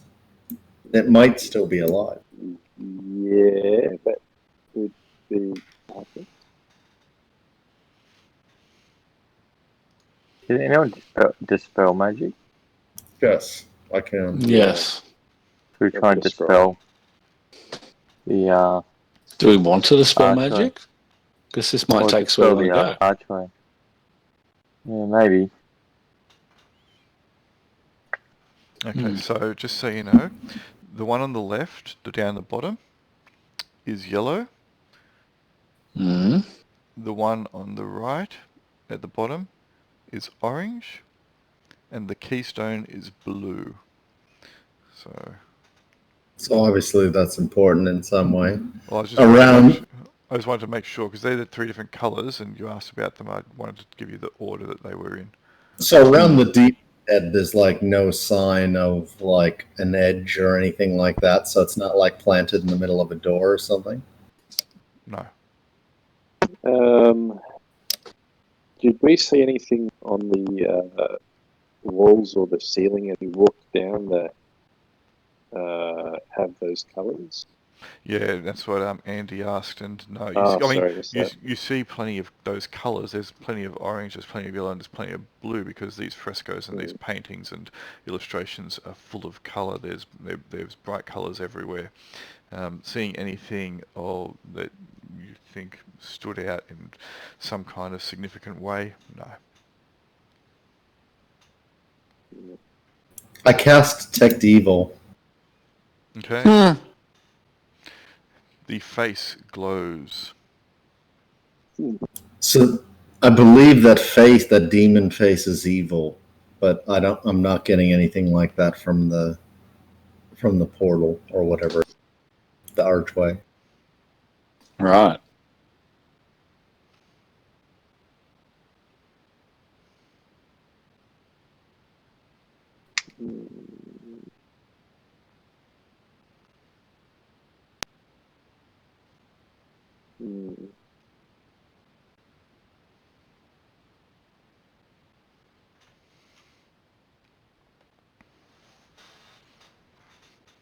Right.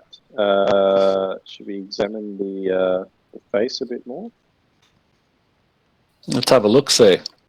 All right. How are you examining it? I'm having a good look at it. All right. So the mouth appears to be open. It looks like there is some kind of shaft within. Shaft. Oh, Brian did say it's the blowjob face. He's bitten it off. It's what all the models do. It's inky black. The face itself seems to be made of some green kind of stone with the mosaic around it. As I mentioned, it's pretty large. The opening in the mouth is sizable, about 4 feet high and about 3 to 4 feet wide. It's something we could crawl through. You could easily fit in there if you tried. Mm-hmm. Even the largest of you would be able to fit in there. Well, hang on. Look, this is a corridor. And hang on. You sure you detected traps? How far away were you? Up to 60 feet, I can detect them. So Okay, so if there was a trap, it should have. Yep. Yeah, because like all I'm seeing is something that shoots fire down a bloody corridor. My god says there are no traps here. Yeah, righto.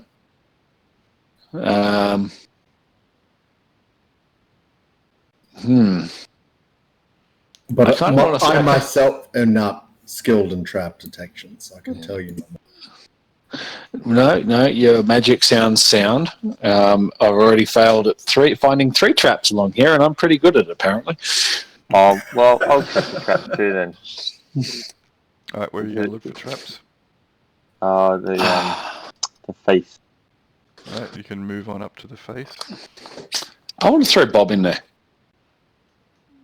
Do we have any bobs left? You had half of Blob that you pulled out and then decided to leave him behind. Oh yeah. Let's throw half a Bob down there. All right. I go back and get half a Bob, following the path that we've already is traversed and know is safe. Sure. I will grab that Blob and bring him down for you. Now, I assume that blob needs to be reanimated. That was Reanimate it. half. Yep, reanimate it. Now, which half is left? Can it You actually? got the top half, so you got arms, head. But we can still feed it in there. Yeah. All right. It's like the mermaid question. Which half do you want to be the mermaid? The left half. No one thinks of that, do they? No, that's great. That is original. I want to see an image of that. That'd be hilarious. All right, so you are reanimating the top half of Blob the Third? Yep. Okay. Why, Father, Blob- why? Blob the Third, the reanimated. I instruct him to crawl into the mouth. All right, you're going to have to give him a hand, literally, because he can't get up that high. Well, I'm not stepping that close to it. One of you guys. That's give him a shove. I'll assist. All right, you are probably the weakest party member here, but that's fine. You can help Blob up. That's all right. I only have to do about half as much effort. I was going to say he's half the man he once was. Oh, his flesh is sloughed off by now, so he'll be fine. And you tilt him into the gaping maw, and Blob slides forward, and whoop.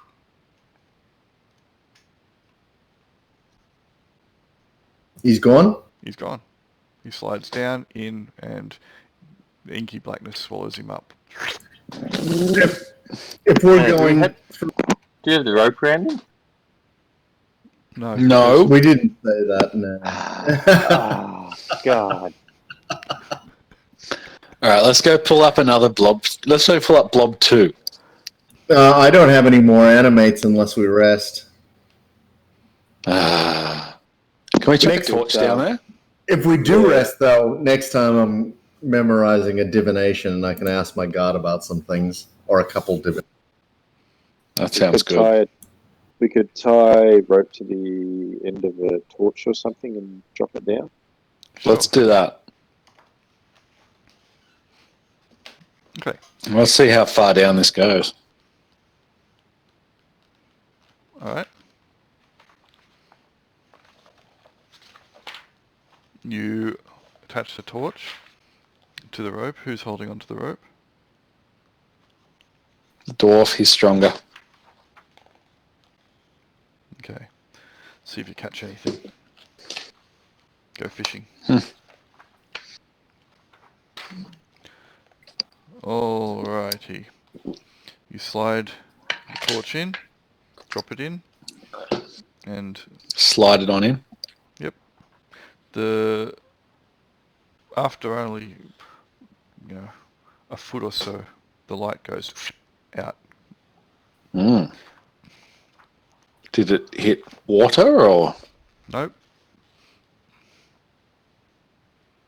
can we pull it back? Sure, you pull it back. The rope is neatly shorn off. About Oh, 4 feet, 5 feet shorter than it was. yeah, that's not good. This one sounds worse. Well, if we're going to walk through one of the portals, and one is evil and the other is not, I suggest we go through the non-evil one. Yeah, that does sound fair. But who's going to be first? Well, if it's me, who's going to be left to animate you? Or, sorry, raise you. I also do have a scroll of resurrection, which is better than raise dead in that I believe you can immediately start taking actions again. That is, if we have your body. Which you won't through either of these ways. That is possible, yes.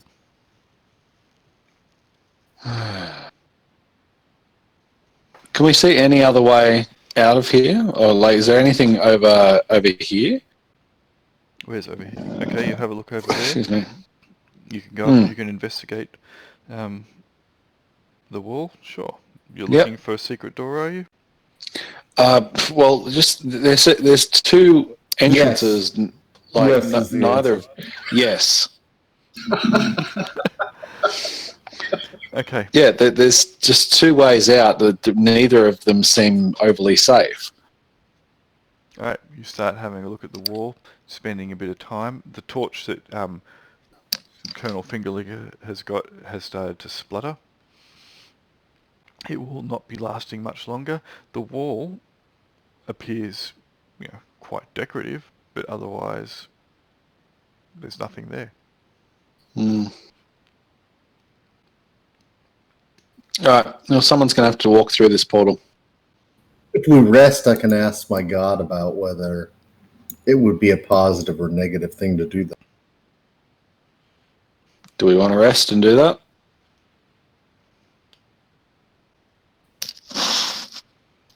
Guys? Hello? Who have we lost?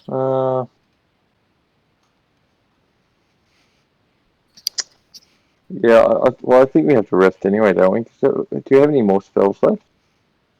Me? I've got only tons. cast one. Yeah, I've got quite a few. I'm fairly high level. Well, if we went down, the ones that went down the mouth hole that got cut off, that's clearly killing everyone. But the one, the portal, I reckon the portal's where to go.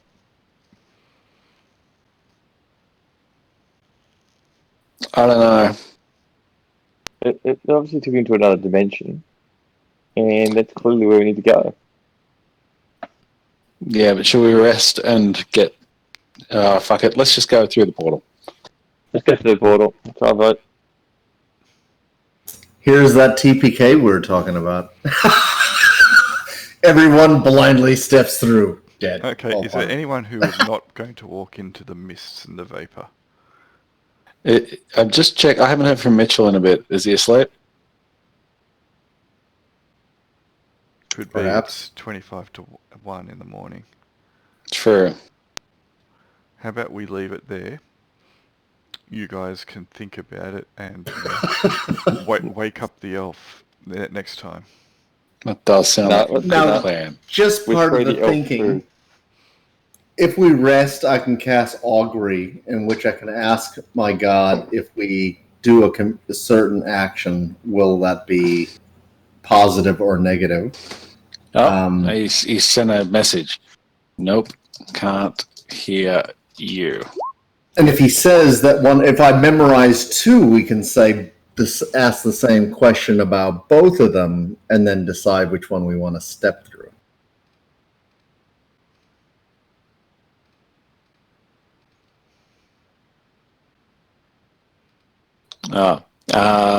Everyone can see what Geminara is saying. The problem is if one person walks through, we have no idea what happened to them. So to find out, someone else has to walk through, and then we can't talk to them either. So it's sort of going to be a lemming situation if we do that at all, I think.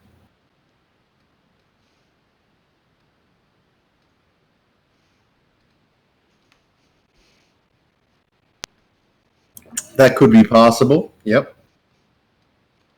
Okay. Well, you could always send one person through, and that one person could come back if he could. That sounds like a more acute plan.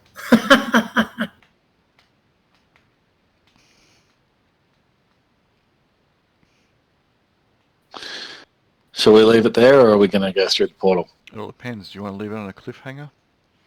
No, I think we're going to go through the portal. Who's going to go through?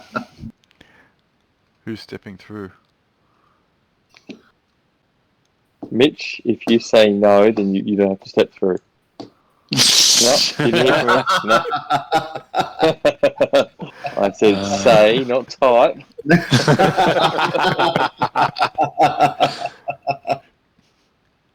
Mening steps through the portal. All right. Hang on. What happens? Hang on. Come on. Don't leave me hanging. We can see his character sheet disappear from the list of character sheets. Oh. Why can't I see? I know why. Alright, just bear with me. So, how long are you guys leaving Mening to come back? A minute or two? Okay, give him 10.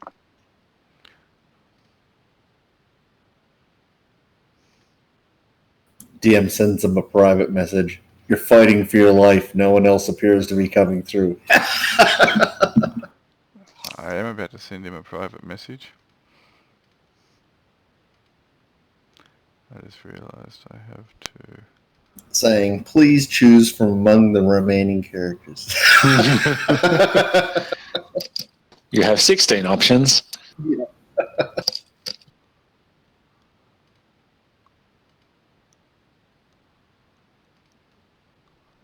Why is this not showing me? Hang on, I've lost visibility to the game.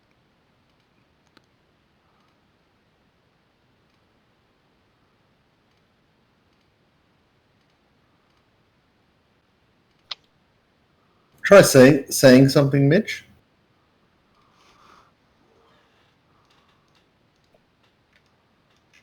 So you're not lighting up in Discord at all. I would just exit out of Discord and come back. There we go. Alright, I lost access for it. How long are you guys going to wait? So he's not returned after 10 Well, it minutes? depends. If anyone else goes through, I'll follow him. But Geminara says 10 minutes. But hold on. Julian said he was private messaging.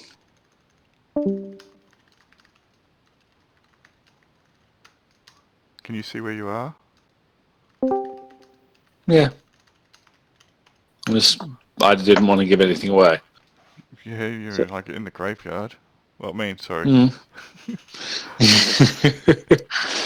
Yeah, no, like I said, I didn't want to give anything away. So 10 minutes has been and gone, and he we has can not hear you returned. now. That's it. Did we feel it and did we hear anything? Did we? Nope, just walked Nope. through. Rope No crunch or... No. Ah! rope just went slack, dropped to the ground. Mm. You pulled it back. There was no Menig at the end. You wait a minute. 3, 5, 10. Nothing. Did the lights around the archway change? No, they did not. And you said the one on the bottom left was Yellow. yellow. The one on the bottom right is orange, and the one on the top is blue. Correct. And they're stones. Yes, and they glowed as soon as you got like within 10 feet of them. Can I try examining the stones a bit closer? Sure, move yourself on up. Get sucked through. Yeah. What about if I put my hand near one of the stones? You die. You put your hand on what, sorry? Near one of the stones. Which one? Let's say the yellow one. Sure. It doesn't seem to feel anything. It doesn't seem to have any heat or lack thereof. All right. What about if I touch it? All right, you touch it. It is touched. Okay. Let me make sure I whisper this. I almost typed it without whispering. The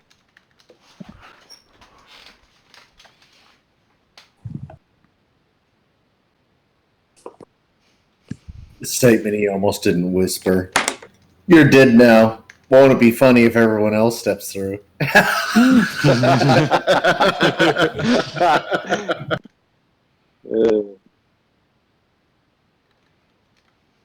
come on. Okay, so if he hasn't come back, either he's dead Ah, or he's in a chamber or a different plane of existence and he can't return. Which makes sense, because it seems like he's been teleported.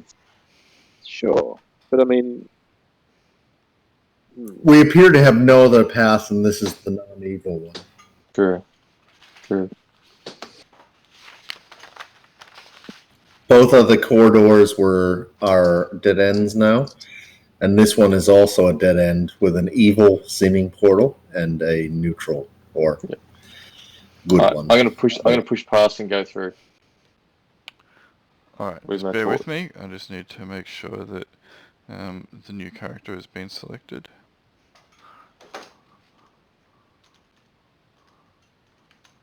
Yeah, I get first dibs.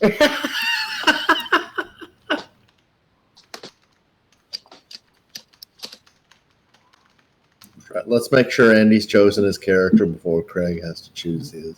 Yep. And then Mitch after him and me after that. So who went through first out of you guys? Was it Craig Craig, that was me. going through? Colonel Fingerlicker. Sorry. Yeah, perfect.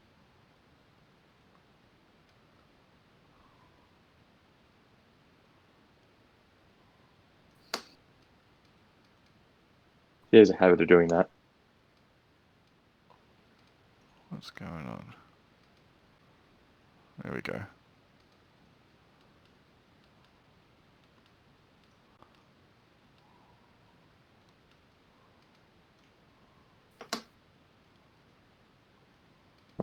Caution, come with me. That's what the problem was. That's why when I was trying to move you into the graveyard, it was going funny because you were still still attached to it. Whoop, whoop, whoop, whoop, whoop. Whoop, whoop, whoop. I hope that comic gives everyone confidence. Let me ungroup. No, for my new character. Right, so what do we need? Human fighter. That's right. The beginning of the next game will be you're all standing in front of a dungeon. All right. You know nothing about its dangers because you've never been here.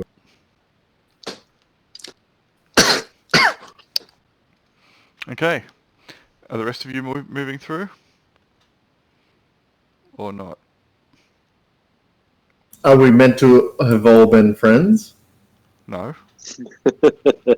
You're all treasure hunters, seekers. You've come here because the great and infamous, well-renowned, but, legendary, mythological dungeon with untold wealth and treasure that'll make you famous throughout the lands and give you wealth beyond the reckoning of any mortal king lies herein. So you've decided to risk it all and throw your lot in with a bunch of other murder hobos. Did I say murder hobos?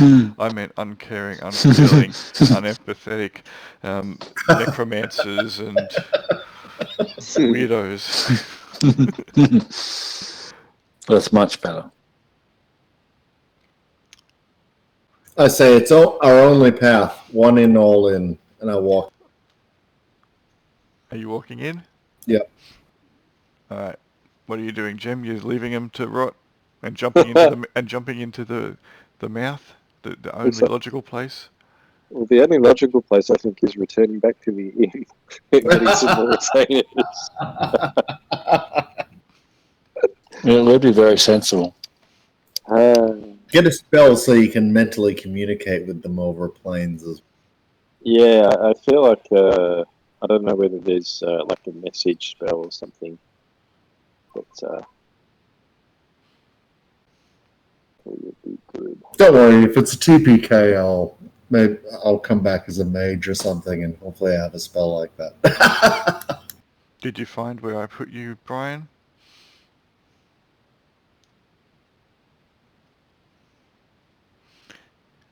I see. Yep. Alright, you're all alone. The Tomb of Horrors. It's laughing at you. What are you doing, Jim? This place seems pretty nice, really. You might come here for your holidays. I mean, you know, now it's Bring your friends, you know. yeah. Maybe there's a bar here somewhere that sells passion pops. Maybe you could get a carafe of illusion. That's old school, Julian. You're showing your age with that comment. She's an elf. She's old. Shit. I don't know what the kids drink now. I have no idea, but illusion was it in the day. Because it was cheap and it was nasty. Yeah, Not as cheap and nasty as Passion Pop. No. All right, I'm going to go through the pool as well. Okay. Whoop, whoop, whoop, whoop, whoop, whoop, whoop. Dun, dun, dun. All right, TPK. Just so you know, step to the right for a second, would you please, Mitch? Because you just landed on something. Yeah. It's Blob. Hey, Blob! Hooray! We're alive! So We're all alive! and just so I'll show you as well, I'll just move. There's a torch that came through as well. And there are 3 levers. No, that's not good. They are sticking out from the wall. Perpendicular to the wall. Perhaps we should rest before we pull these levers. And my God, which one is? I can memorize Augury enough to ask him about all 3 levers, whether it would be a good or a bad idea. This is going to be a perfect position for you to rest and recover because you're in a small, cramped, tight 10 by 10 room. There are 5 of you, one of which is a rotting zombie. Sounds fine by me. So it's this is a miserable cubicle. It's tight, it's constrictive, claustrophobic.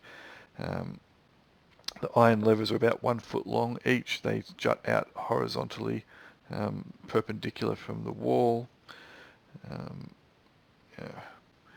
And this is where you find yourself. Let's not pull them until we know better. Agreed. This place seems very dangerous. Notice. What I'll do is I'll actually move you there and we'll make Blob, because, you know, he's the heart and soul of the party. He can be in the middle. Perfect.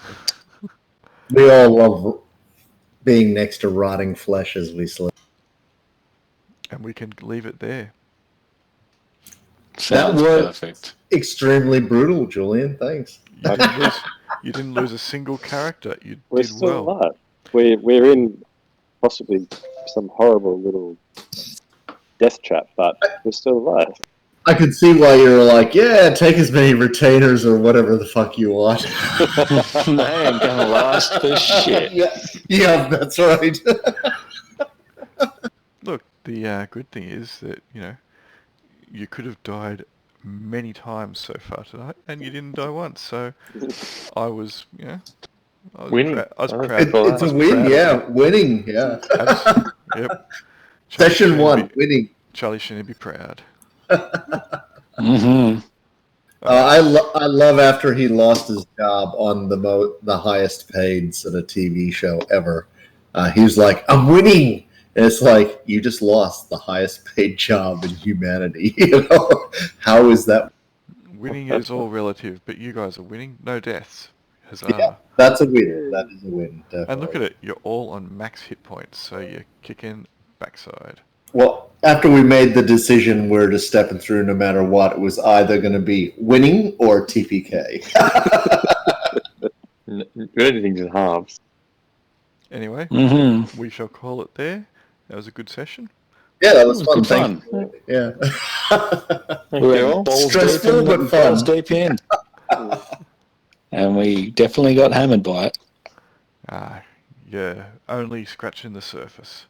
Yeah, that was the beauty of this session, though. It really sort of impressed upon you.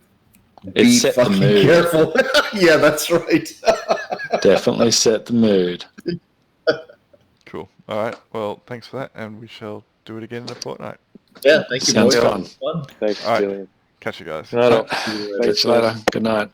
See you guys.